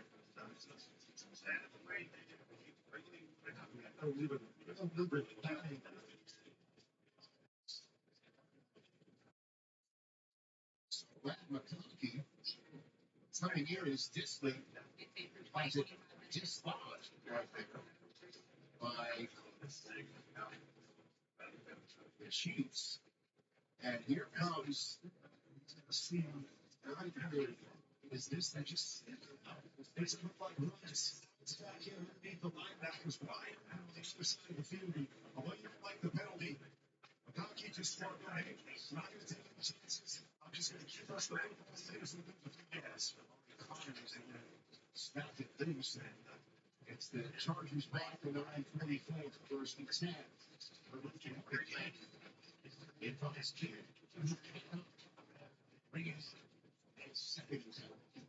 That's just the beautiful thing up there over the close of Jim raved about the long ball of Justin Herbert. What I so much is the 35-yard handoffs. You see the perfect throw right there. Just a little bit keeping out on those balls on it. They're never going to come up without him with a beautiful throw was for Justin Herbert. So many attempts in this game.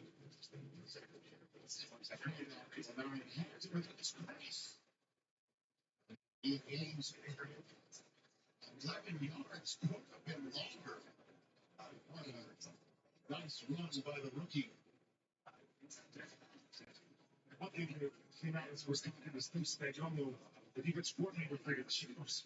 It was the challenge of playing against this Chargers run offense. What he said is, when you practice against Patrick Mahomes and this offense every day, they love football very much. So we don't get a lot of work on those downhill things.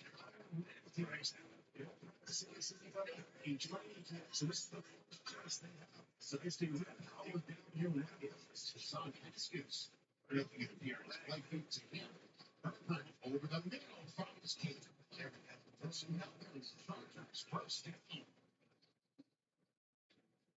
I'm surprised that we're seeing Herbert commits to the first 40. I'm surprised because just because of their philosophy, you're spotting away from the left, looking for that. It's a McConkey forcing out to the offense. Great pressure because great. One of the issues probably how that offensive line was with the injury to Slater. Guy Beckton was sick coming in. Obviously, coming inside a big acquisition with great talent and rookies progressions and finest wide receiver on the backside. He's back Noah's defense. You saw him looking up there. 7 first downs at number 20 again. And tons of time. And another receiver. It's really good. Bringing it inside the red zone with the interception team. It's beautiful play action. Nobody was better with the play action. And the Chargers last year, they sneak out under the corner. Slightly underneath the corners on the outside. Another dime by Justin Herbert. So the Chargers inside the red zone for a second time tonight. Up 7-0 already. Closing minute of the first quarter.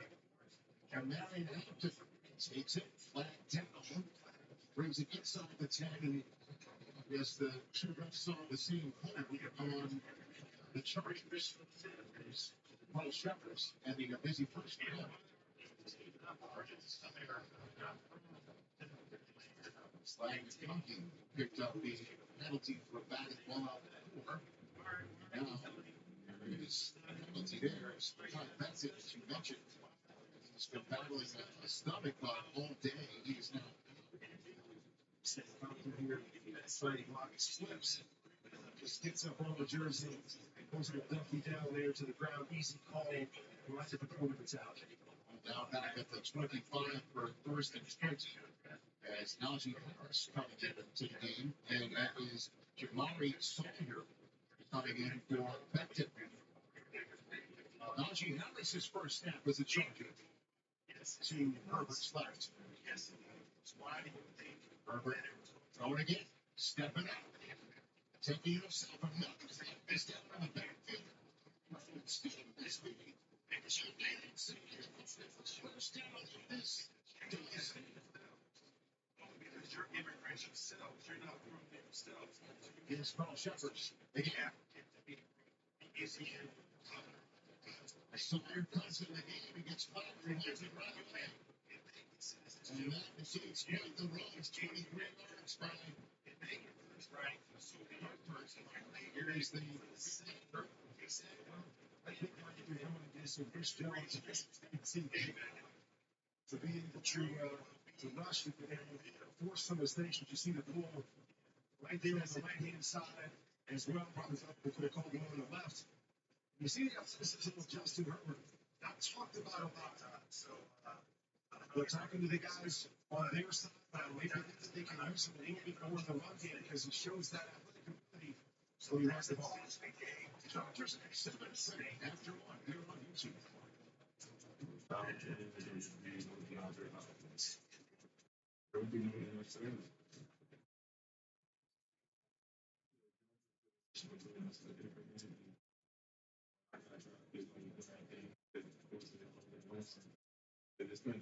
Who's Alfredo? And we make the Alfredo? Me.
stuff.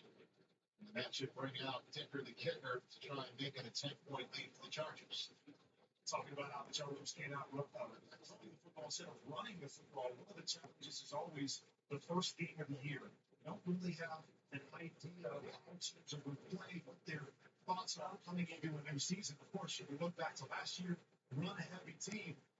Is this their families? That's what do you what mean we for a should be better life? focusing on. Yo, what do you mean for a better life? The fact that you're in the U.S. illegally is already a crime. You're saying they didn't commit a crime. That is Your a crime. president's a criminal. Parker, if I right now went illegally into Saudi Arabia, right? By the way, you know in Mecca, for example, you have to be Muslim to be there. If I went there illegally and they caught me, I would hope to God they deport me instead of locking me and up I in don't jail. advocate for making our laws like Saudi Arabia's. Do you think the basis for our laws should be whatever Saudi Arabia is doing? What type of crazy fucking comparison was that? I'm not saying our law should be like Saudi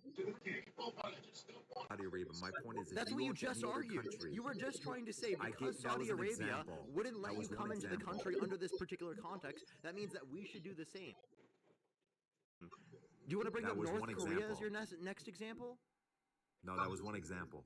My point is, if I went into any country in the world illegally, and all they did was deport me and not lock me up, not make me pay a fine, I would say, thank God that's all they did to me. You know, in the U.S., they give you $1,000 to leave for free. Thank God. You broke the law. You came here illegally. And you're saying, what should the U.S. do? By the way, you know, Parker, if you're on a raft and you have too many people on the raft, what happens? The whole thing sinks. You can't have everybody in the world come here for a better life. At a certain point, you listen, can't. that is the craziest fucking response. Why is that a bad example? We're not on a raft. You know that when more people come to our country, you think our systems can handle everybody? Listen, you know when more people come to our country, it increases the size of the GDP and increases our ability to be able to pay for people. You know that they add to the economy? It grows the economy? Did you know that? It might grow like the output, the GDP, but GDP doesn't tell the whole story. It doesn't tell you all the people who are struggling. Oh, so tell me the negative impact from immigrants coming to our country. I'd love to hear it. Okay, so let me tell you something. GDP, if you have billionaires in the country, that also increases the GDP. Are you pro-billionaires? I don't necessarily think that billionaires shouldn't exist, but I do think that there should be harsh regulations and high taxes for billionaires, right? So, if, for example, if they're making billions of dollars, they should pay upwards of 60% on that. Yeah, my point is, though, billionaires increase the GDP. Doesn't mean you're not necessarily pro that, right? You think they should pay more taxes. So my point is, just because immigrants might increase the GDP because you have more people working, it doesn't mean they're net positive in society. If you have them drain the we'd have to think about the other things. I want high taxes on billionaires so that we can ensure that we have education for people in need, healthcare, food that people need. I think that's significantly more beneficial to the economy and will lead to more GDP growth in the long run than just letting the billionaires keep the money and hoard it to themselves. Well, here's the issue, right? I have no problem with immigration. If you want to have a certain amount, right? Okay, let me ask you a question, partner, Parker. Well, actually, let me finish that point first. Try. There is a certain point we have our social systems that can handle a certain amount of immigrants where we can give them healthcare, we can give them schooling, we can get them involved in the society, they can integrate, no problem. But there is a certain point where if you have too many people come at once who are from a different culture than ours, don't have time to integrate, they're not a net positive in society. And I'm not saying that in a hateful way. I don't care where they're from. I don't care if they're from Ukraine or from Russia, wherever they're from. It's not about skin color. The reality is, by the way, my mom's from Morocco. I'm not even talking as like a white person who's like, oh, this is how I feel. I'm just telling you the reality is any society, you can't handle just having a bunch of people from a different culture come at once and expect them to all to integrate at the same time. But let me ask you something, Parker, right? Wait. Again, what do you mean by a bunch of people? Because do you think 1 million people is a lot of people? That's a bunch of people, right? No, 1 million people, if you compare it to 1 million people, immigrants, compared to a country of 350 million is not a lot. Okay, I have a question. What percentage population growth would you be okay with in a year? I don't know. Listen, I don't know the exact number, but I'll tell you this much: 10 million illegal people in 4 years is way too many. Okay, that's for sure. That's not what happened. There's 11 to 14 million undocumented immigrants in the country as a total population. As a total population, and a lot of them are being yes, but how many come in each year? Because a lot of them are being deported. Meaning, if we didn't deport anybody, we would have 30, 40 million at this point. There's a greater amount of deportations that happened under Biden's administration than Trump's first administration. Yeah, you know why? Because more people are coming in illegally. Oh my gosh, it's still that there were enforcement of the border. You understand that more people came to the country because of economic insecurity around the world due to global inflation that had nothing to do with the Biden-Harris administration policy. So what you're not acknowledging is that it was due to the economic conditions that existed at the time. Now, do you blame Trump for the 14.8% unemployment that happened under his administration, or do you acknowledge that external factors led to that? One second. Well, let's not move off the point previously. You just made a point. That's not off the point. That is a direct point that's related. Answer the question. Do you think that just because it happened under Trump's administration that it was caused by him, or do you think that there were external factors at play? Yeah, you're talking about during COVID, right? Obviously, there's external factors, right? Yeah, so the same thing is true in this context because it was related to COVID, the supply chain effects that caused inflation around the world, caused economic insecurity around the world, and caused more people to come to this country because of economic insecurity to go to a place that was more economically secure. So what you're not acknowledging is that it's important that we address economic issues around the world, which is something Kamala is trying to do by raising over $5 billion in private funds to reduce the likelihood of people coming here from Central American countries. Then we're not actually going to limit the amount of people coming to our country, and that wouldn't have been different regardless of the administration. So just because Trump is fucking murdering people off the coast of Venezuela with absolutely no evidence does not mean he's better for immigration. He's actually violating the law to a greater extent. He's violating people's due process rights, constitutionally protected rights. He's sending people to countries that they never were in the first place. He's murdering people off the coast of Venezuela, absolutely no evidence so they can get fucking oil. He is not doing what's best for this country in relation to immigration, in relation to the border, in relation to, again, what's going to make this country a safer place. He doesn't give a shit about that. He cares about himself. Yeah, I don't know. Look, see, this is where you tried gaslighting before, right? You were saying, no, hang on, yo, before you get all relaxed. Let me explain myself. You were saying, you're like, all right, see, this is where you take statistics, you take it out of context, and you try to prove a point. You said Biden deported more people than Trump did. Now, let me give an example, right? If I have 5 robbers break into my home and I kick out 5 robbers, then I kicked out 5 people, right? But imagine I have strong walls that not one person can penetrate. That's much safer, right? What's safer? Having a country which we actually enforce our immigration laws and nobody could come in illegally in the first place, or having to kick them out? So, of course, under Biden, they had more deportations because they allowed more people to come in the first place. Trump already has a lot of people don't want to come in illegally because they already know that Trump's going to deport them. If they're deporting them, that means they weren't allowed to get in. No, that's not how it works. Yes, it is. What are you talking about? What do you mean? When Trump is deporting people, do you think that he's allowing them into the country first? No. Listen, the deportation Trump is evidence that they weren't allowing them into the country and that they were restricting them from coming to the country. That's not true. Yo, that's not how that works. A deportation isn't evidence that they're restricting people from coming to our country? What reality are you living in? Of course, no. Because listen, you have to realize government institutions are not all controlled by the president. Meaning the person in charge of ICE, may have been on top of deporting people, but doesn't change the fact that Biden didn't enforce policies that help people come in here in the first place. Those are different things. So I don't know why you're bringing that as the same example. Wait, repeat what you said. I didn't get what your point was. Okay, my point is that the people, listen, government institutions, you can have the director of ICE may have had good intentions and he was deporting people based on what he could do. It doesn't change the fact that Biden didn't let more people to come in the first place. Again, Biden wasn't ICE. You could have a director of ICE who was deporting them, but Biden was letting them in the first place. It's a different thing. My point is that Biden did not have, I'm missing the word over here, but he did not scare people from breaking the law coming in illegally. They had their whole mentality was like, yeah, sure, come in, we're a country of immigrants, doesn't matter if you need help, we're here to help you. That's not how that works. And by the way, yo, I want to go back. If I played you a video right now of Kamala Harris saying, do not come, right, would you care? I know she said that. She's like, do not come. That's not, I don't know if that's, yeah, I mean, yeah. Okay. Your point there was that they didn't tell people not to come. I can play you a video of her saying that. For the first 6 games. Yeah, she said do not come. Does it matter to you? It's not about one. Okay, yeah, of course. If she's pressured under an interview, she'll say do not come because she's pressured. Under an interview? That wasn't an interview. When did she say that? I think it wasn't an interview. I could be wrong. I'm pretty sure it wasn't an interview. I'm pretty sure it was like a. I remember. All I remember is she had a cringy clip. She was like, "Do not come, do not come." Like, yeah, they're gonna listen to that, right? Didn't she say? Yeah, it was a speech. Yeah, okay, in yeah, 2021. that's not. Yeah, that's not convincing anybody. That's the point. It's not convincing So anybody. your argument was they didn't say this. I give you evidence that they do say this. Then you're like, oh, that doesn't matter. No, it's look. See, this is where you try to manipulate. You see, no, this is where you try to manipulate. I'm trying to manipulate. I Yeah, really just proved what you were doing was manipulative, and then you're just trying to shift the burden and try and say it's applicable to me. Because you And know for it's like me going up to you and being like, dude, did you just fail your test? I see an F on your paper. And you're like, no, you failed your test. No, this is where you try to manipulate. Look, obviously, Kamala wasn't going to say, "Oh, come in illegally. Yeah, come in, defy our laws." Of course, she's not going to be so brazen about it. But the point is that she was the policies that she was for, she endorsed, were not trying to stop illegal immigration the same way Trump was. Tell me what policies. Bro, I don't remember the exact policies, but you have, for example, Biden at the border who stopped remain in Mexico. Wasn't remain These in Mexico? policies that she was advocating for are so horrible. They're so terrible. They're the worst policies ever. What are those policies? You know, I have no clue. I don't even know what the policies are. I just hate them. I remember she had remained in Mexico, but let me tell you this. No, let me tell you this.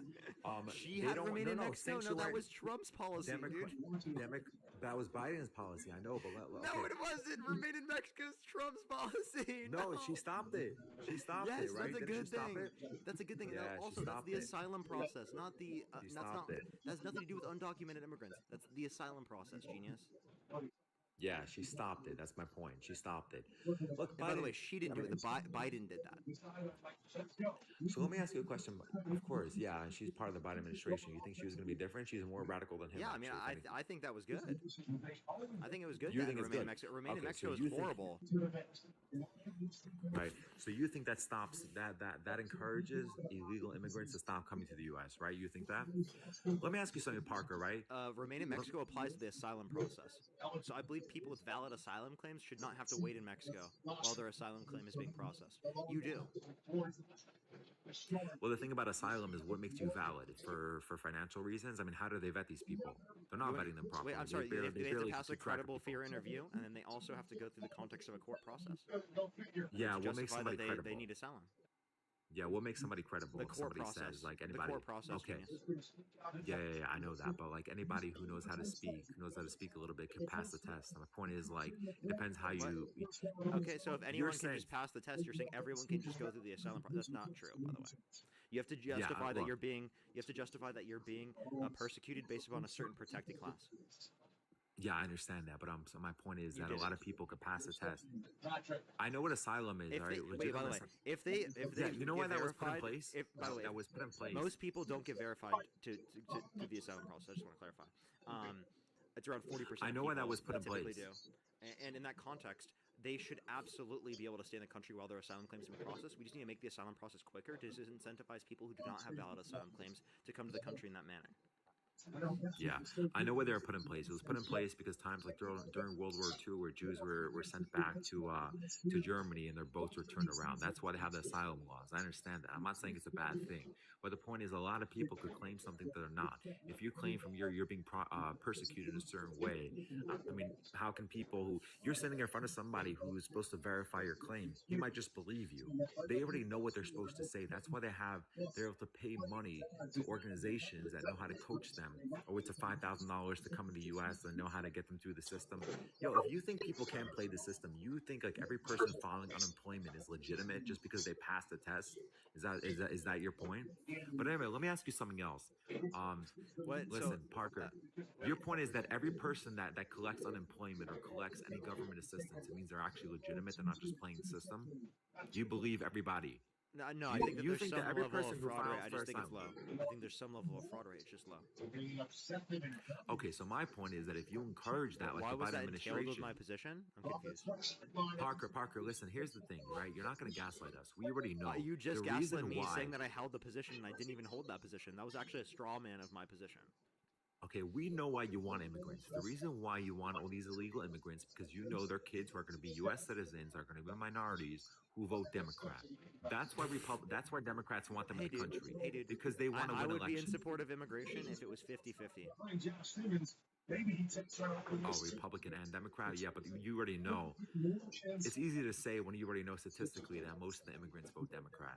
That's why there's more Democrats than Republicans in the country because of immigration, right? It used to be 50, 60 years ago, Okay, so then I wasn't have the a question. case. Are you saying that you want more men into the country comparative to women because there's a gender divide amongst politics? No, actually, Are you saying that I you'd be want. accepting of more men coming to the country than women? I don't see how that correlates. Because My point is men like, tend to be more Republican. no, I'm talking about 50-50, but I'm saying the reality is Wait, no. that If you're between saying men you're and accepting people based upon political affiliation, you're saying that you only want to accept disproportionately more men than women. my point is, you know for a Wait, fact that I want you immigration to answer. helps Can your you answer party. that instead of just trying to pivot away?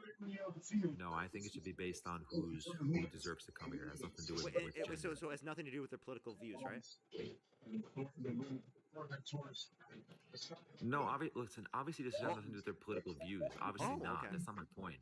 I'm not saying you have to vet people for their political views. I'm just saying you know it's a net positive for your party to have immigrants. That's You not. know I that. didn't even take that into account.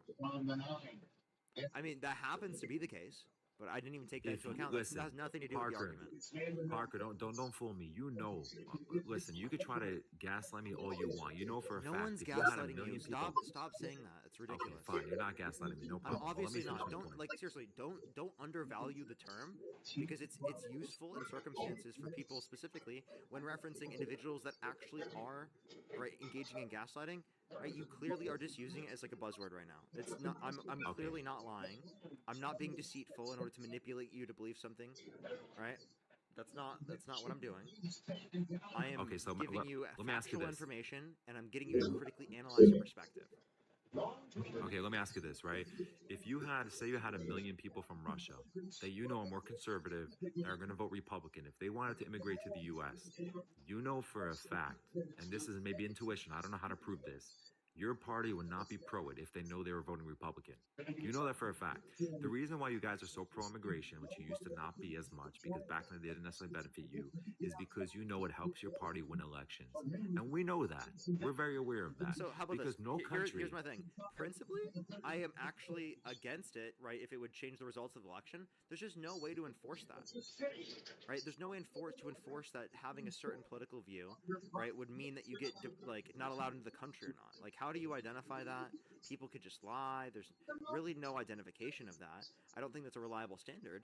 But like in principle, right? Like if it were like 100% MAGA coming into the country, I wouldn't be in support of 100% MAGA in principle, but there's no realistic mechanism to do that because I don't think that you can actually identify that in a meaningful way that wouldn't lead to some form of discrimination, right, or negative impacts upon like a huge portion of people, and also that something that wouldn't be unconstitutional of itself.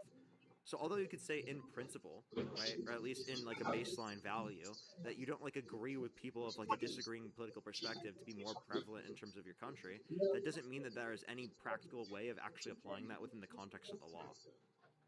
Yeah, but here's what I'm saying, right? Okay, let me just say the example this way. If you had, say, the country was 50-50 Democrat Republican, and then you had immigration, let's say 2 million people coming here in the U.S. every year, most of them voted Republican, and now Democrats started losing elections, and they saw that immigration is a result of it. They would say, hey, listen, let's not let illegal people come to this country. They wouldn't say, It has we're nothing to against do with this, immigration. just them being undocumented, because it's happening with legal immigration.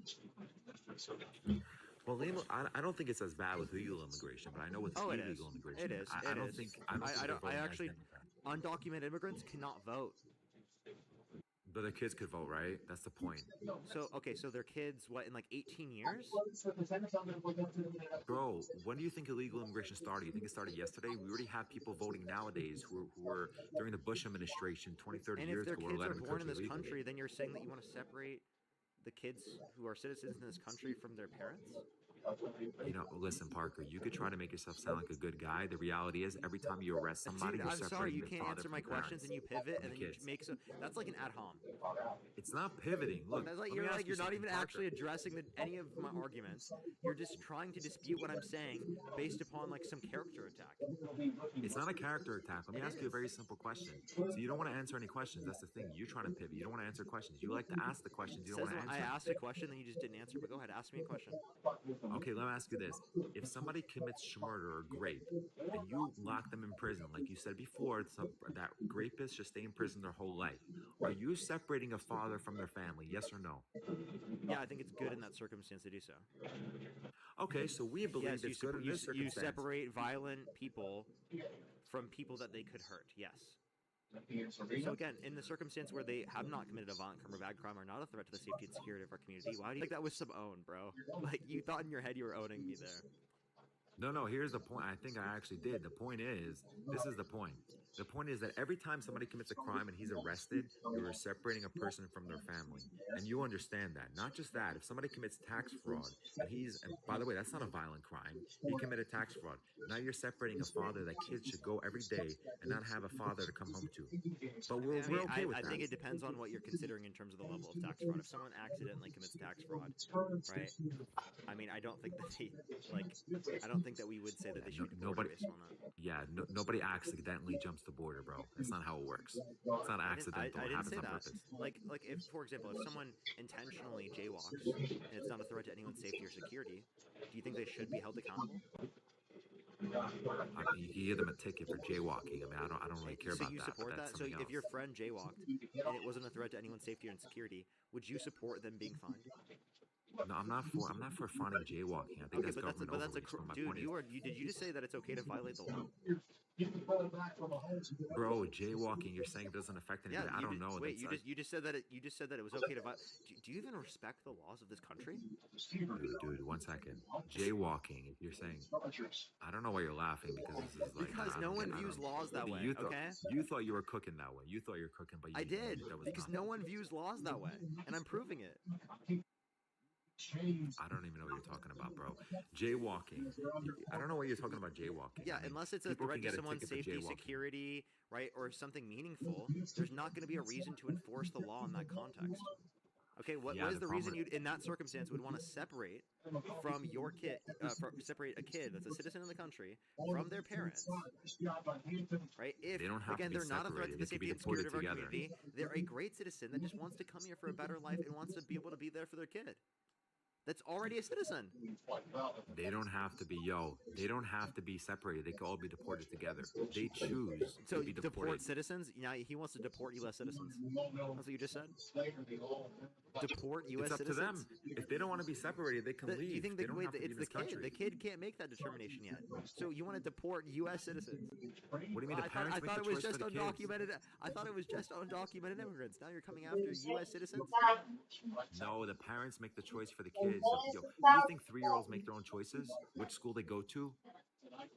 What's your point? The parents could decide that, hey, if we're being deported, we don't want to be separated. You said deport all Let's of them, take our kids with us.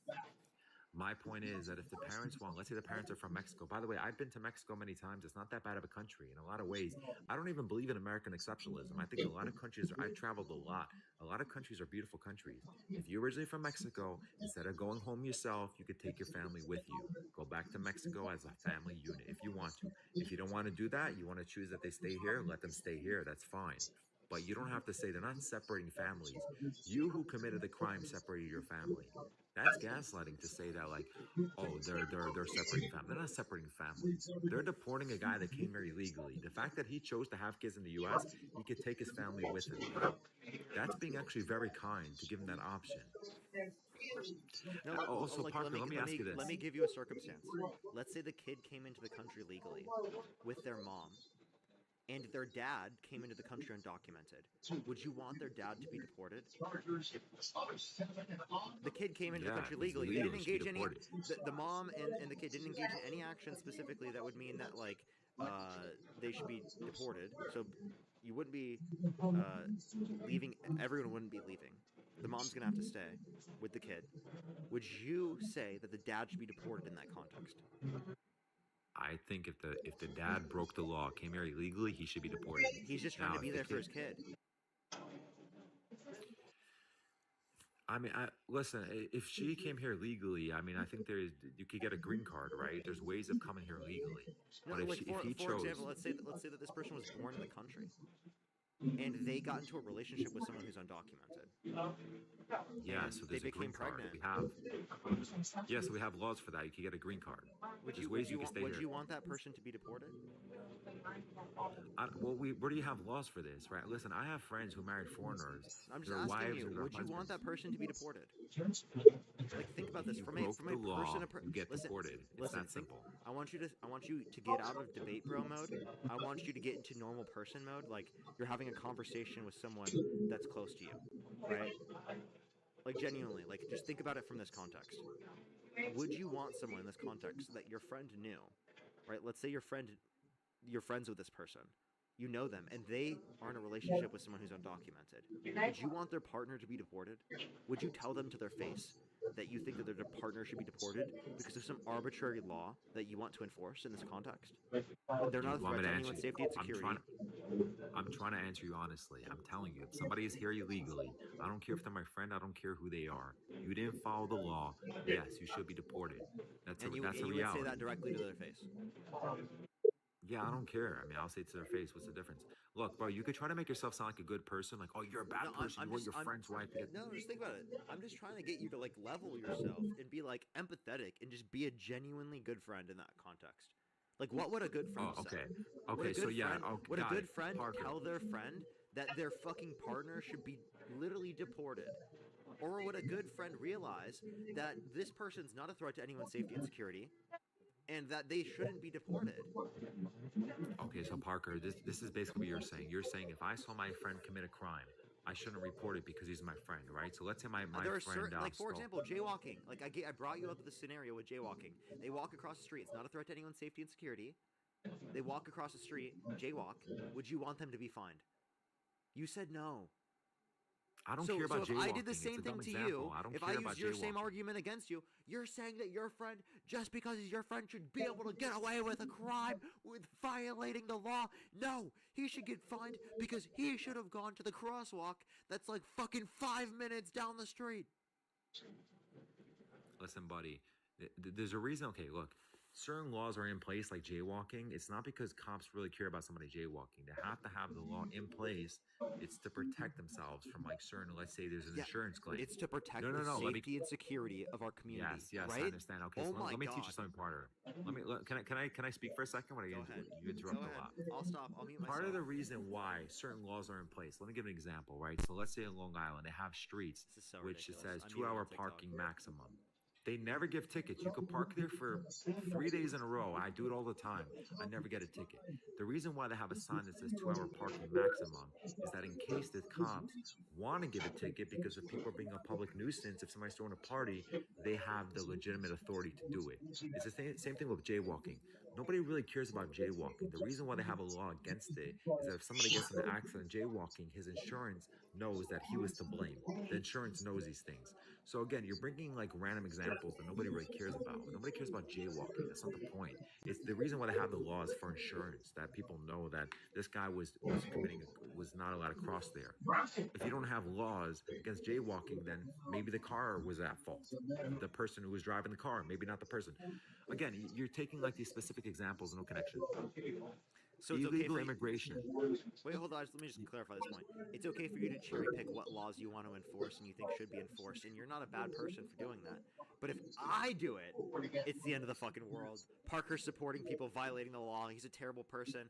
I could never support someone who like holds those views, right? Like, why do you view it differently in this context? Especially since you voted for a convicted criminal who pardoned violent rioters who beat police officers and called them patriots. Okay.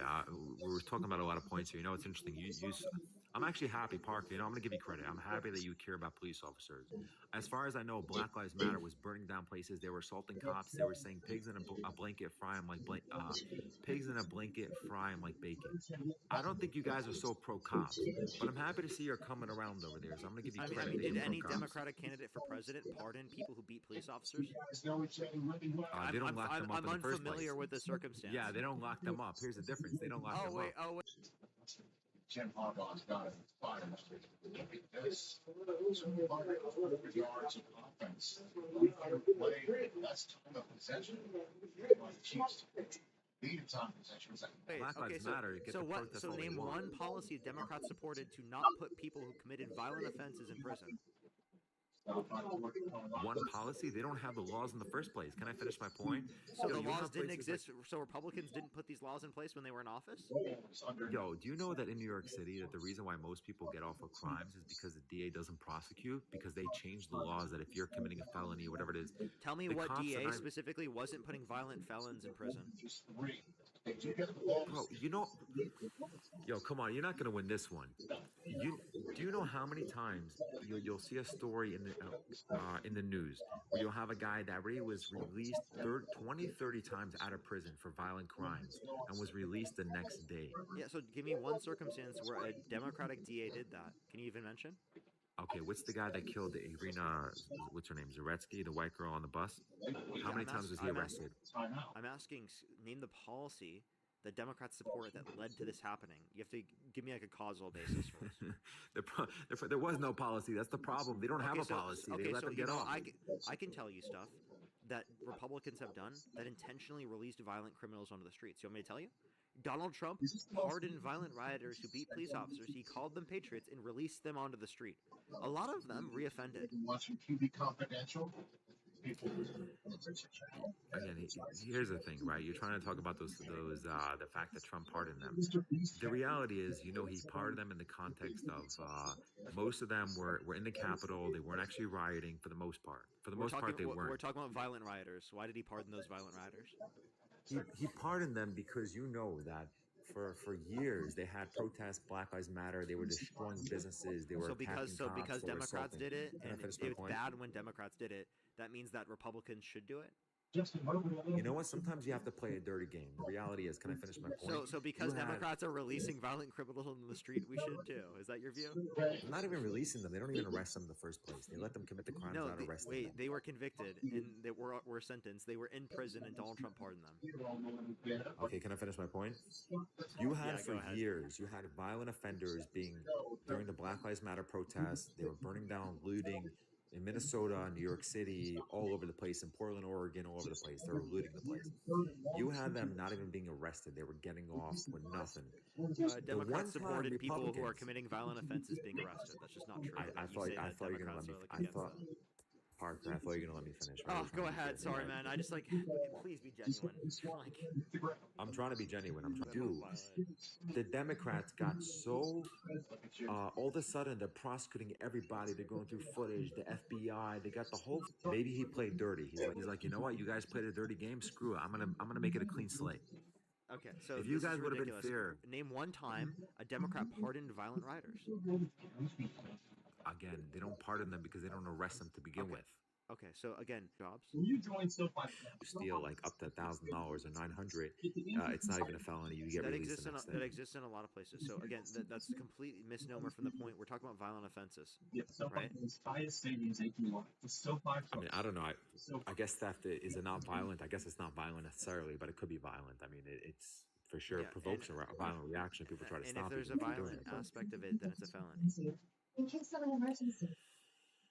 I don't know if that's exactly how it actually plays out in the Okay, you think system. if someone goes into a place with a gun and points it at people and threatens to unalive them if they don't get the gun, you don't think that if they're going to get a felony for doing that? No, I'm not talking about with a gun. I'm talking about if somebody actually steals from a store and the store owner tries. I'm pretty sure that's categorized as a felony. This would just be certain areas, local areas. Okay, that's again not the Democrats running for Congress. You can't name a single Democrat running for Congress. But we know, right? Or not even Congress, running for president, right? That specifically is pardoned or released violent criminals on the streets, or supported a policy that made it so that violent criminals who beat police officers or did whatever could get onto the streets. You are making this up. You are trying to act like the left is just as violent as the right. I mean, the right is just as violent as the left, or actually, the left is more violent.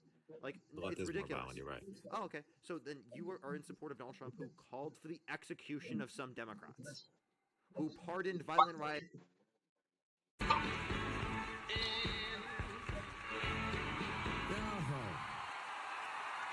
Thank you. Thank you very much.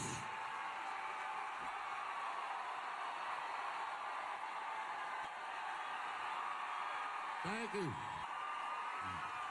Hold on. Good to see everybody out here tonight. Thank you. Hey, have a seat. Everybody be comfortable and relax. Oh, my gosh. Good to be back in Austin, Texas. It's good to know that plaid is back in. Most of the dudes I meet around these parts are dressed like a dyke in New York, so I'm glad to see you.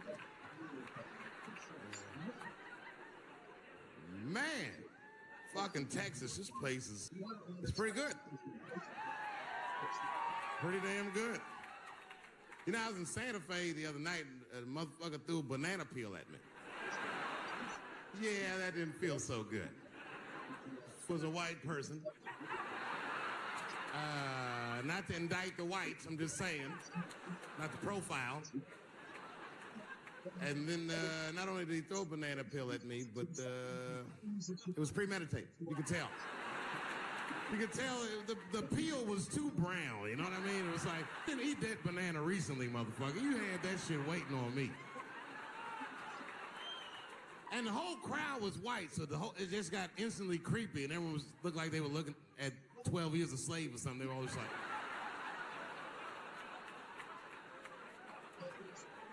who the fuck does that? And then they arrested the guy, which was...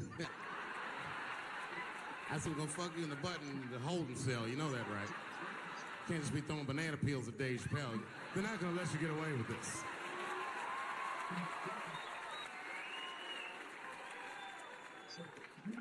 And the press called me up like, do you have a statement? A statement? For a fucking banana peel? No! I don't have anything to say. This guy was like fucking famous for throwing a banana peel at me. 20 years from now, he's going to be tucking his kids in the bed, and the kid going to be like, tell him about the day that you threw that banana peel at that nigger in Santa Fe. Boy, I'll tell you what, that black motherfucker had it coming. Saw his name up on the marquee about a week before. I said, man, if I could just get close enough to meet him. Throw a banana on that nigger and show him how. Fucking banana gate. I didn't even want to press charges. You know, this has happened to me before. No, sir, it's not a banana. I live in Ohio, right? So this like a few winters ago. Oh, I didn't know you would ever clap for that. Well, all right. That's the first time that shit's ever happened. Ohio! Anyway, live amongst the whites. Small town in Ohio. And it was wintertime, and it had snowed recently, so there were huge snowdrifts on the street. I was walking with my sister. Now, my sister was dressed in all Muslim garb, as were her children. And I was dressed as Dave Chappelle. And we were walking and just talking about something, and a car sped around the corner, and the window came down, and somebody threw a snowball and hit me right in the shoulder. I didn't know what was going on. Why was this happening? Because I'm black, because she's Muslim, because I'm Dave Chappelle. I couldn't tell. But again, I knew it was premeditated. Because who the fuck has a snowball in a warm car? But they didn't think it all the way through, lady, because he went around the corner and got stopped at a red light. He was caught in the traffic. I ran out into the street, and I just tapped on his window. Hey, my man, can I just talk to you guys for a second? Come on out for a second. I just want to talk. There's 4 young white dudes in the car. They're like, just chill, bro. I said, relax. I just want to talk. Now, this is an old black trick. Really, I didn't want to talk. I was going to fuck them up. So, if you're ever caught in traffic and a black guy starts saying he just want to talk to you, don't open the door, nigga. And even if he's me, smiling at you. And they were like, chill, bro, just chill. And then the one guy in the back seat, I don't know what, he was just cockier than his friends. He was like, fuck it, man. I'll get out the car. And I started yanking on his door. Let me help you, motherfucker. Let me just help you. And I didn't notice his window was down. And he threw a snowball that shit hit me right in my chest. Bow. He said, fuck you, you fucking nigger. And then the light turned green and they sped off. And I smiled from ear to ear. I looked at my sister and she said, I got the plates. And I was happy as shit because throwing a snowball at a motherfucker is a misdemeanor assault. But if you call him a nigger when you do it, That's a felony hate crime. And me and my sister, they gonna send this motherfucker to jail. Now, I didn't notice it, but while I was yelling at them, a crowd of white people had formed because it was an all-white town. And I was like, uh-oh, I thought I was going to get jumped. And one of them white guys stepped down and was like, I didn't like that at all. This is not what this town represents. I don't want this goddamn stuff in my vicinity. And another white guy was like, yeah, I didn't like it either. And then an old white guy stepped out of the crowd and said, young man, if you're going to fill out a police report, I would like to come with you and do the same. I said, you guys would do that for me? And the whole crowd said, hooray! I said, come on, y'all. I look like Malcolm X going to see Brother Johnson with a trail of white people.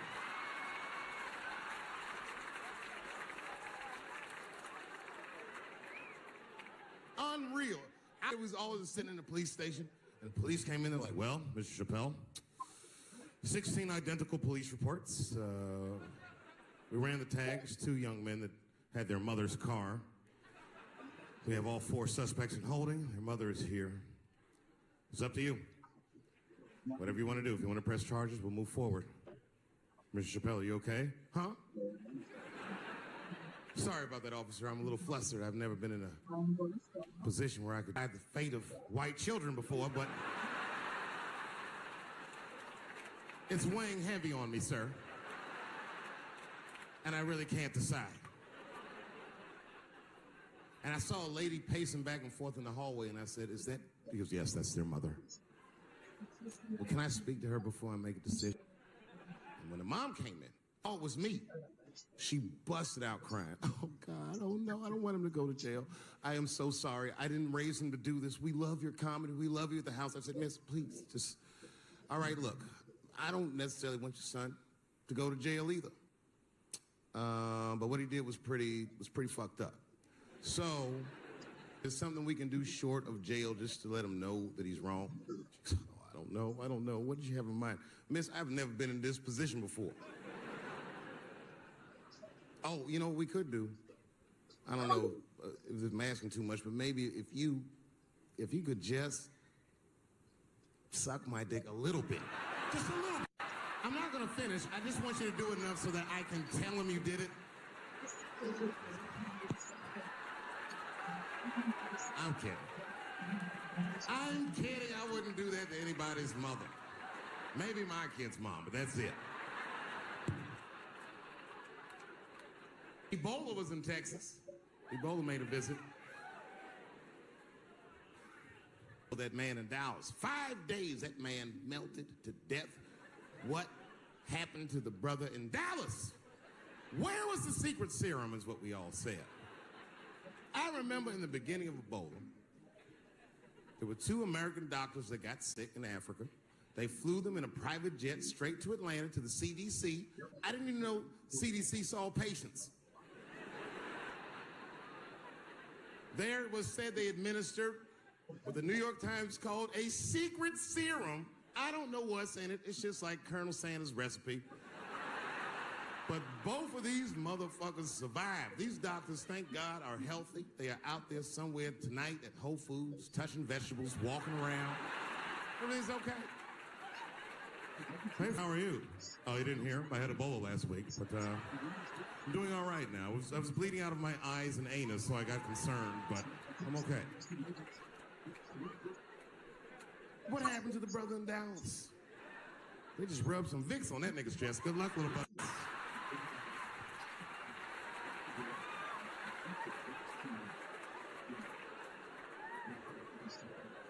I knew he wasn't going to make it. I already know. Sad. I saw in the New York Times, they said Ebola is the new AIDS. Whew. Isn't that something? Here I am thinking that old AIDS was working just fine. And they already have a new AIDS out. Isn't that amazing how they do that? Isn't it weird how there's a disease that just starts in 1980 and it doesn't kill anybody but niggas, fags, and junkies? Isn't that a fucking amazing coincidence that this disease hates everybody that old white people hate?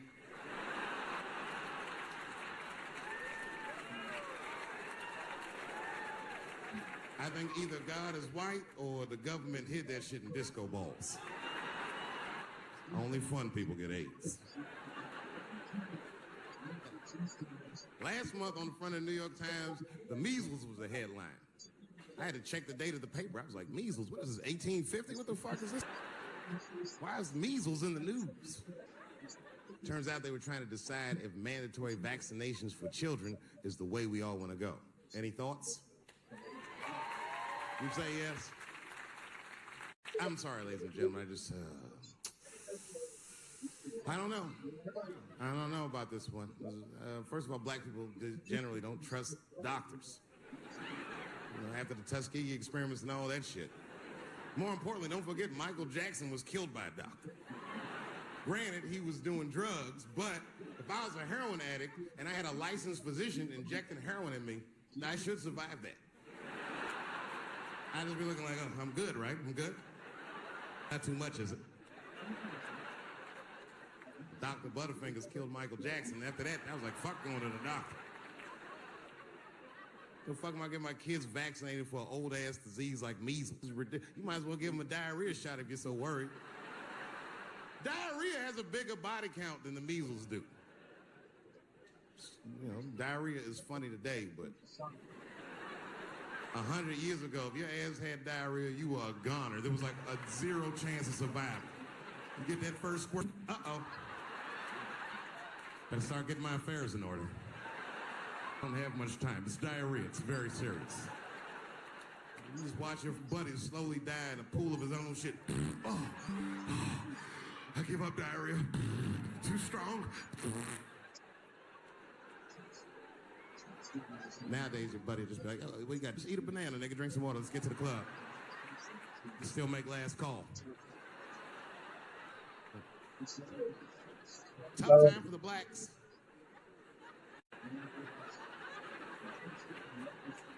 These are not good times for the blacks. I don't know if you know what I'm talking about, right? Police are killing us again. It's a very unfortunate set of circumstances because we were doing very well. You know, America has a racial hot seat. I think we can all agree that that's the truth. We can also agree that that hot seat is traditionally occupied by African Americans in general, African American men in particular. Although I can see that in recent years, that seat has been occupied by Mexicans, and I dare say Arabs. And we, the black Americans, would like to thank you both for your sacrifice and your struggle. We needed a break. We needed a goddamn break. We all go through something, but at least I can leave my backpack someplace. If you Arab and forget to pack, you got about 20 minutes before they send that robot to blow your shit up. You can kiss all that engineering homework goodbye, Fuhad. Now ISIS is #1 on the terrorist charts. And ISIS is fucking scary. If ISIS catches you, they're going to cut your head off. That's what they do. I've seen them do it on YouTube. It was fucking awful. He looked right in the camera and say, Obama, I am back. I saw that shit. I said, oh my God. Don't like.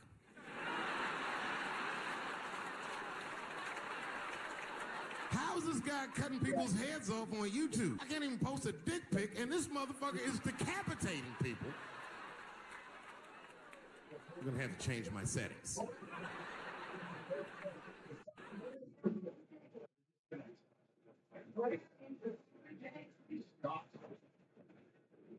Do you regret your vote for President Trump?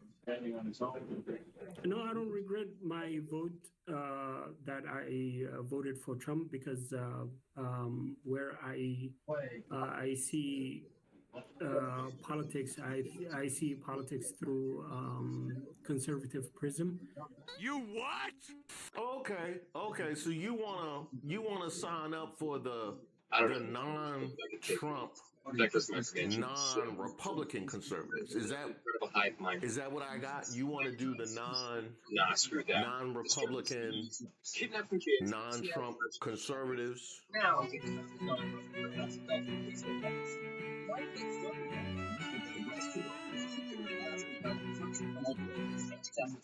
Shout out to all the subscribers and the members here on the channel. Don't forget to like the video.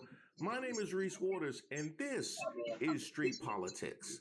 I had literally just finished recording my video about the abuse that was directed at Somali Americans. I am racist. And you are a No, that wasn't it. That one, no, that was what happened at the Cinnabon in Wisconsin. I was talking about what happened to the Somalis in Minnesota. Did you know apparently she had mixed kids though? She has mixed kids with black and Hispanic. She's a criminal and a crackhead and couldn't keep her pants on. Man, that grift is real. They all going to college now. Thanks, MAGA. No, I was talking about what came from the mouth of the president. Ilhan Omar is garbage. She's garbage. Her friends are garbage. These aren't people that work. These aren't people that say, let's go, come on, let's make this place great. These are people that do nothing but complain. They complain. And from where they came from, they got nothing. You know, they came from paradise, and they said, this isn't paradise.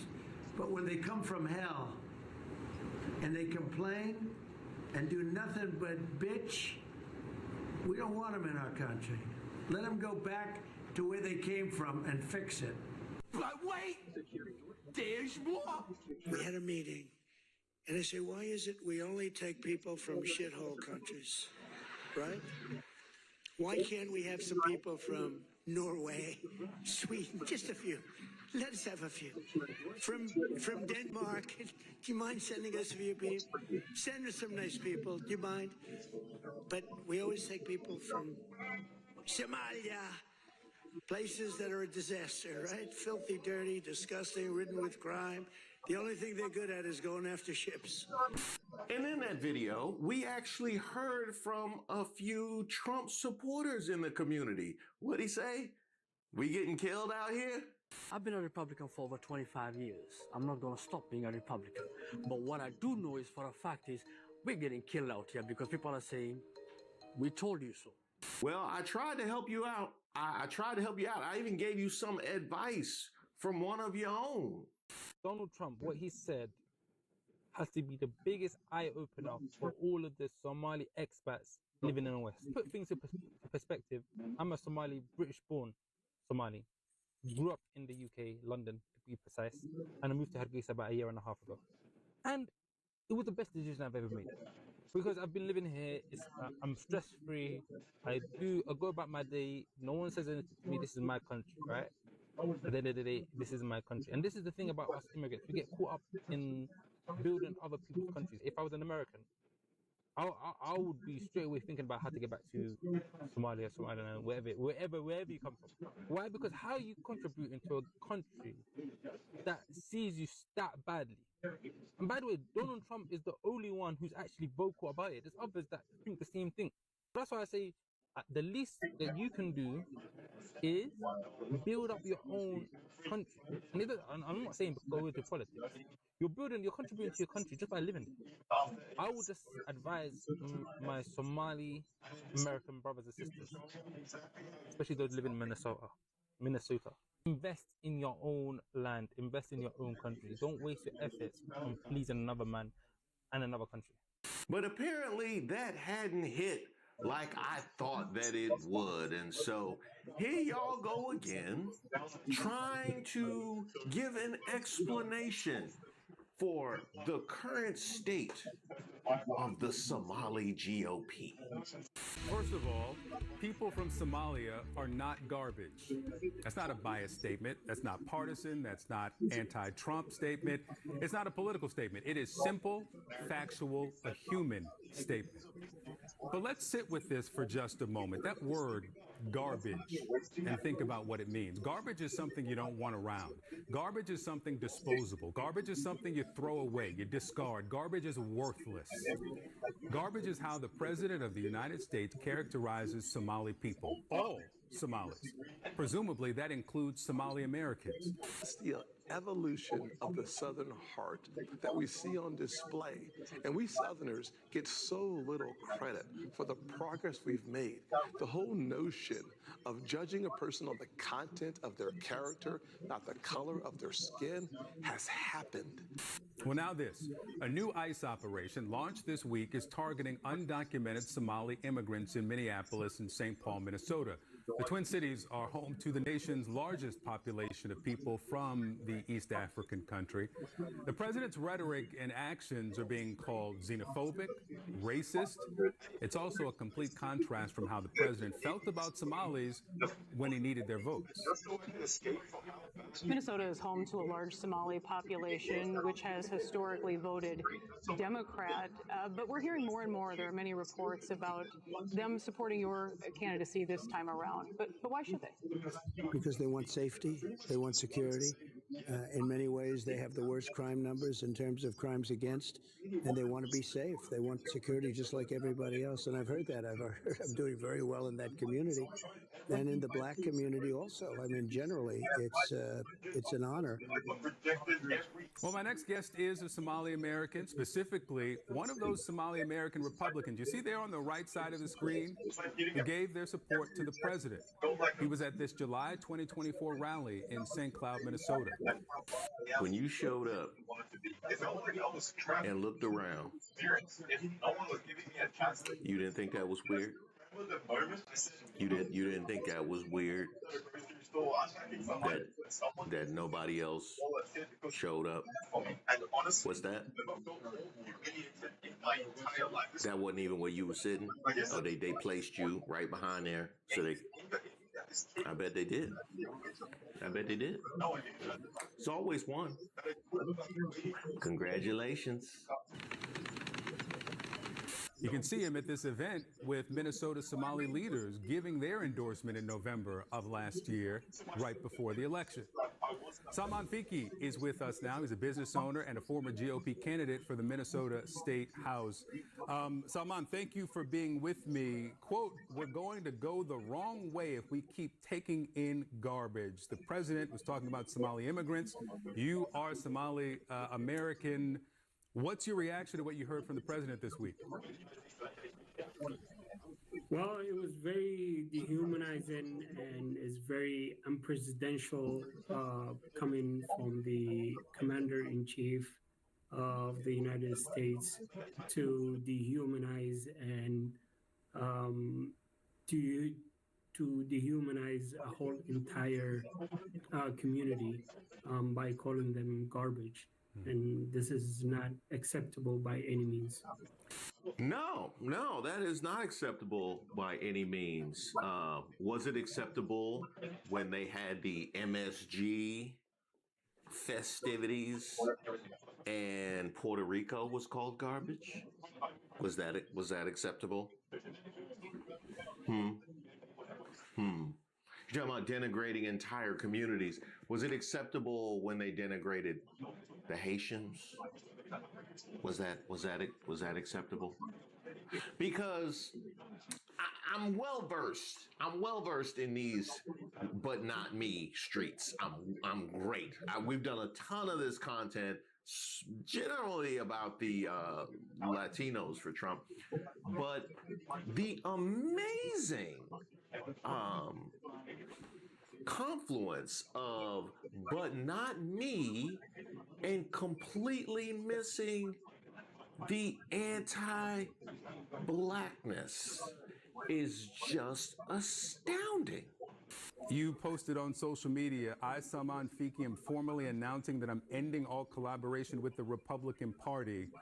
Have you ended your support for the president? Tell me more about what led you to your decision. Well, the reason why this decision came about is because it was long. It was a long simmering, as it was dragging from ever since the president got elected. So, and I was monitoring his performance in many fronts, and he seems not delivering on the promises that he promised the country or the people that actually voted for him. And the last the last the last that broke the camel back was when he called Somali community as a garbage. Okay, now let's take these one at a time. You don't believe that he is following through on the things that he promised on the campaign trail. See, what's fascinating about that is because we've talked at length about his horrific polling numbers, his low approval rating. The one aspect of the Trump 47 administration that gets the highest marks based on what he promised during the campaign trail and what they followed through in 2025 has been on immigration. That seems to be the one place where MAGA is most on board, is when it comes to immigration. In other words, everything that is being said and done now is most like what was said and done before of all the things that were said and done. So try again. Kind of like how you are now not on board, which is fine. You go ahead and go down to the voting booth and go ahead and pull back that Trump vote. And oh, you can't do that. You can't pull. You can't take that off. We can't have a whole nother. No, it's going to be 3 more years. It's going to be 3 more years. Thanks for coming. You know what's crazy? We moved in this house and it wasn't what they promised. None of that furniture that was on the Zillow was in this house when we moved in. You know what I mean? Unacceptable. Do you regret your vote for President Trump? No, I don't regret my vote that I voted for Trump, because where I see politics, I see politics through conservative prism, and I still have conservative values, and I see politics through that lens. But I withdraw all connections from the Minnesota GOP, from the Republican Party, for not standing up for the Somali community. You what? Okay. So you wanna sign up for the non-Trump, non-Republican conservatives? Is that what I got? You want to do the non-Republican, non-Trump conservatives? Is that okay? So you used to being alone. That makes sense why you was back there. You know what I mean? The Cocoa Puff. It makes sense why you were so comfortable being the one Cocoa Puff in the milk, because you know what I mean. That's how you roll. Got it. I got it. Let me actually play something from Minnesota Republican Congressman Tom Emmer. This is after the president's remarks. Do you realize that, it's not that all Somalis are committing crimes, but 80% of the crimes being committed in the Twin Cities in Minnesota are being committed by Somalis? His office referenced reporting on pandemic relief fraud. But what's your response to the congressman there saying that 80% of the crimes being committed in the Twin Cities in Minnesota are from Somali Americans? That's false and unsubstantiated claim.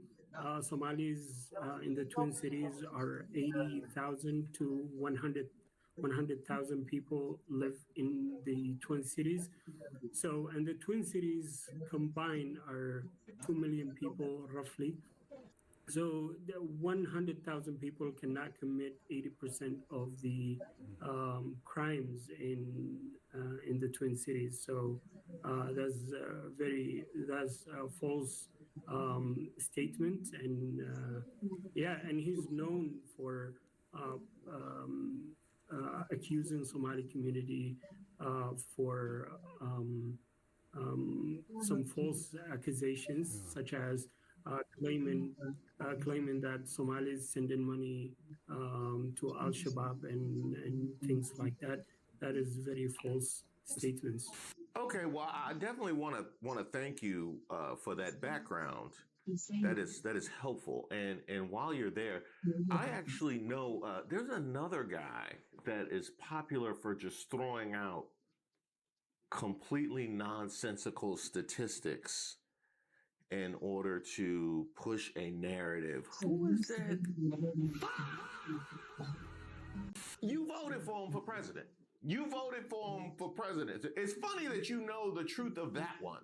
That's funny. You know the truth of that one, but everything else was cool. Yeah. Yeah. That's why you by yourself. Salman, let me play something for you that you said about the Republican Party. This is during the 2024 campaign.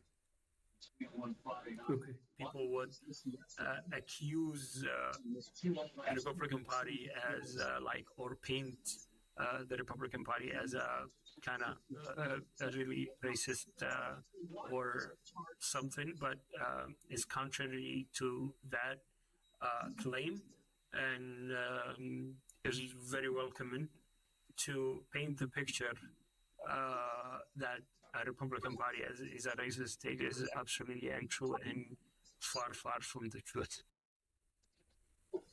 Do you still believe that today? Well, I still believe that majority of the people that vote Republican are not racist, but the president and his comments about Somalis and other races are racist, and it ignites the racist aspects of the party. So we cannot do a generalization to the whole entire Republican Party, but some of them are racist, yes. Now, in my initial video about this, one of the things that I said was it appears to me that the schism that has appeared between African Americans and immigrants, other immigrants in America and the African diaspora. I use the analogy that we've been here for 500 years. We know where all the racism is in the corner. You know, we know about the microaggressions in the closet. That was the thing that I said. Whereas you just show up to somebody's house and it's all about the big screen TV and all the empty Milwaukee's best cans on the floor with McDonald's. So that was the analogy that I gave. Now, this part is fascinating because you want to say that his comments were racist, and I will at least give you credit for seeding that. Who objected in the room? We don't want them in our country. Let them go back to where they came from and fix it. Thank you very much. They actually clapped. They had clapped. They clapped almost as loud as you did standing by yourself at the rally. That's how loud they was clapping and them calling you garbage. Now, I also want to ask this because there's a lot of elected officials from a lot of different places in America, you know, melting pot that we are. Who objected on the Republican side? Who objected to slow internet? It must have been, you know what I mean? Buffering. It was buffering. It ain't hit nobody. It must have been, they ain't see it. They ain't see it, you know? That's interesting. I also wonder about the outrage that the racist MAGAs must feel at them being characterized this way and the representation that comes with the people that are pressing Somalis in Michigan, in Wisconsin, in Minnesota. I'm wondering when does the MAGA brigade come in just to clear their name? You know what I mean? I'm wondering when. Is it traffic? Is it holiday traffic? This stop, that's fascinating. Huh. Well, they're not racist. They just are totally fine with the racist thing and ICE coming in and scooping people up and not asking questions. Just happy to have the facility in our jurisdiction so we could get some extra tax dollars. But not racist. You said at that event at the Minnesota State Capitol that you were backing President Trump for one of the reasons was safety for the Somali American community in Minnesota. We've reported on the new ICE mission in the Twin Cities. Do you feel safe today? I mean, I feel safe, sort of. I feel safe, but I don't know. I don't know what I'm gonna encounter later on. Yeah, there's ICE raids going around the cities. They were in my town, like today. They were in my town, Burnsville. Yeah, but I I I I haven't encountered anything as of right now, but I've seen many people that actually got raided and got taken away by ICE. Yes, and I fear for them. I there's a lot of Somali community. There's a lot of Somali families that actually Somali community. There's a lot of Somali communities that are actually fearful of those roots, and I get those, and I sympathize with them, and the reason why I'm speaking against those remarks by the president is he's stoking hate and fear into the community. Salman Fiki, I thank you for your time this morning. He's stoking hate and fear into the community. You're right about that. The only difference is prior to the election, he was stoking hate and fear into everybody. He was stoking hate and fear into everybody with his prescription that he was needed to go in and keep you safe. And you see exactly what all of that was about. It was also a fascinating question. Do you feel safe? Because I was literally watching that and saying, well, thanks to the work of so many of y'all who didn't hear, I would call it a dog whistle, but they didn't even use a dog whistle. They just went to Foot Locker and got a regular whistle. Like we all heard, they got a bullhorn. They got a semi truck to lay on the horn all up and down the street, circled the block, and you didn't hear it. And thanks to that, we're all a little less safe now. And that's just physical safety. That has nothing to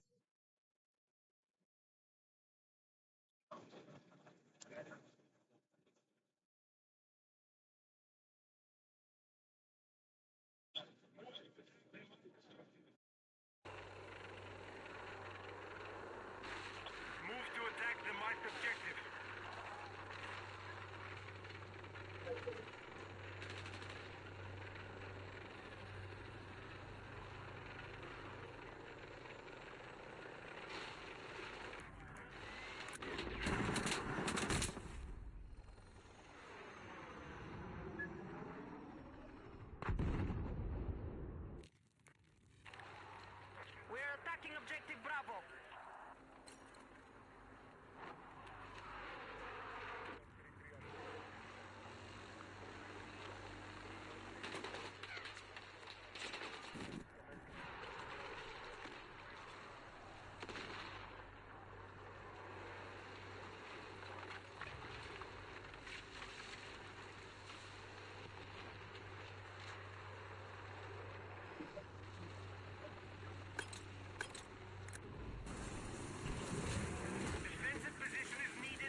The thing.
Cool.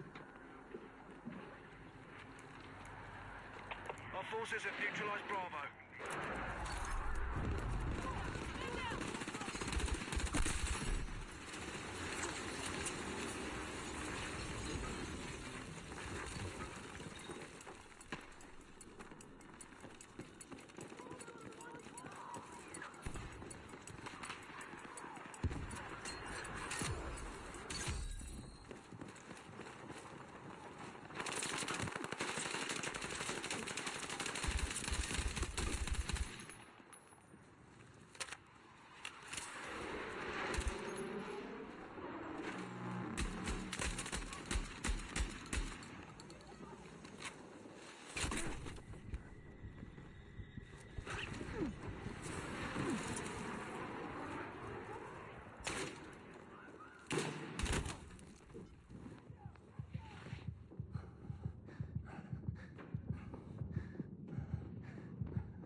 Put it up.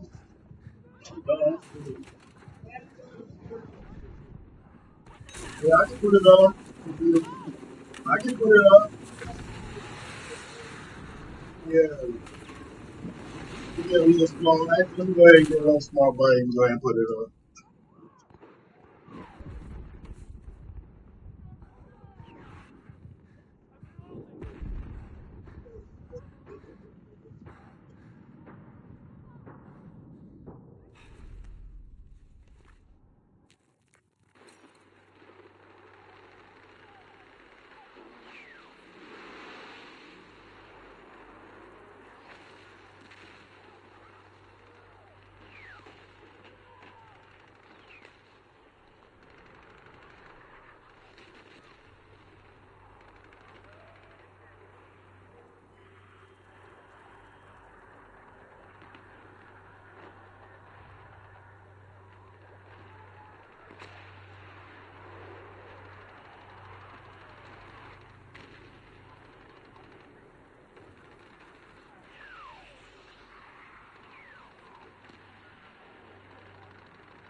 We are attacking objective Bravo.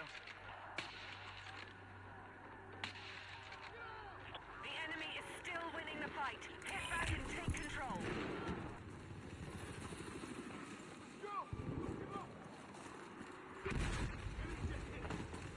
We're attacking objective Echo.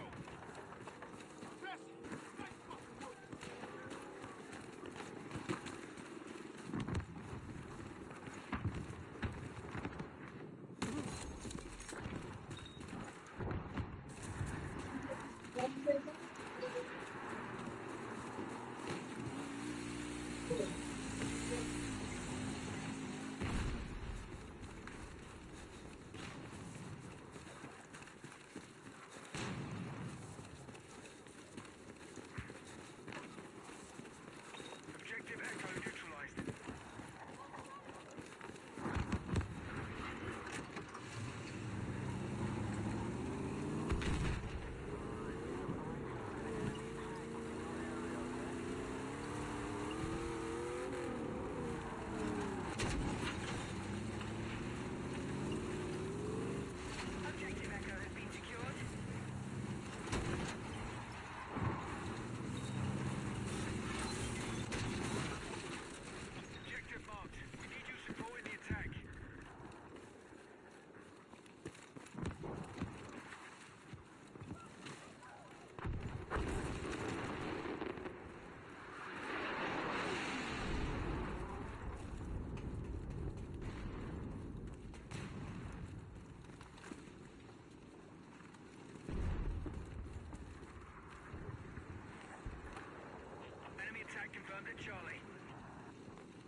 Hostile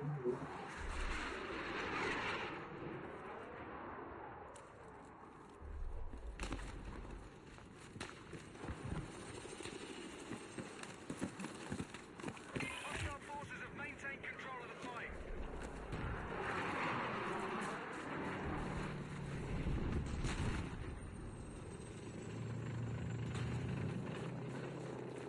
We are targeting objective Bravo.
Are you fucking kidding me? You just gonna camp like that?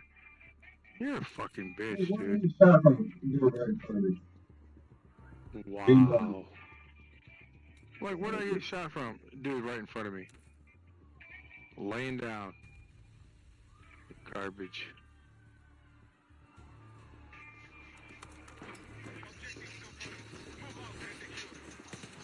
It's on my thing.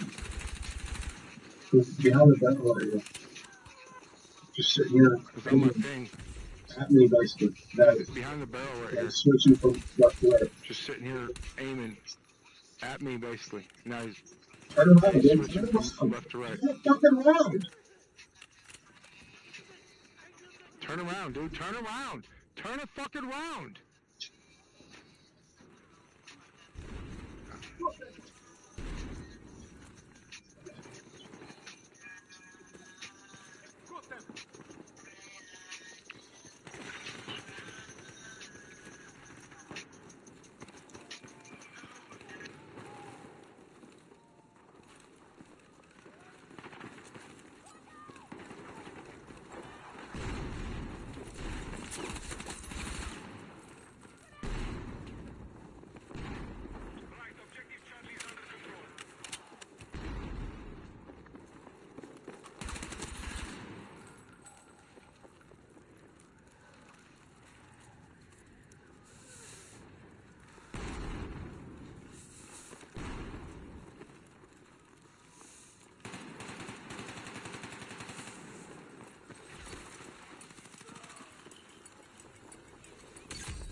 I'm here.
Alright, y'all, that's it. Have a nice little stream. Oh, shit, still.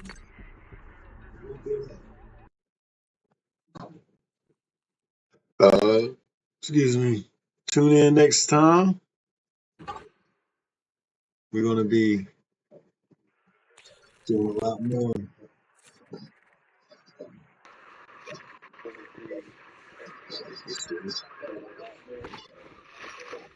Good show, time. Yeah.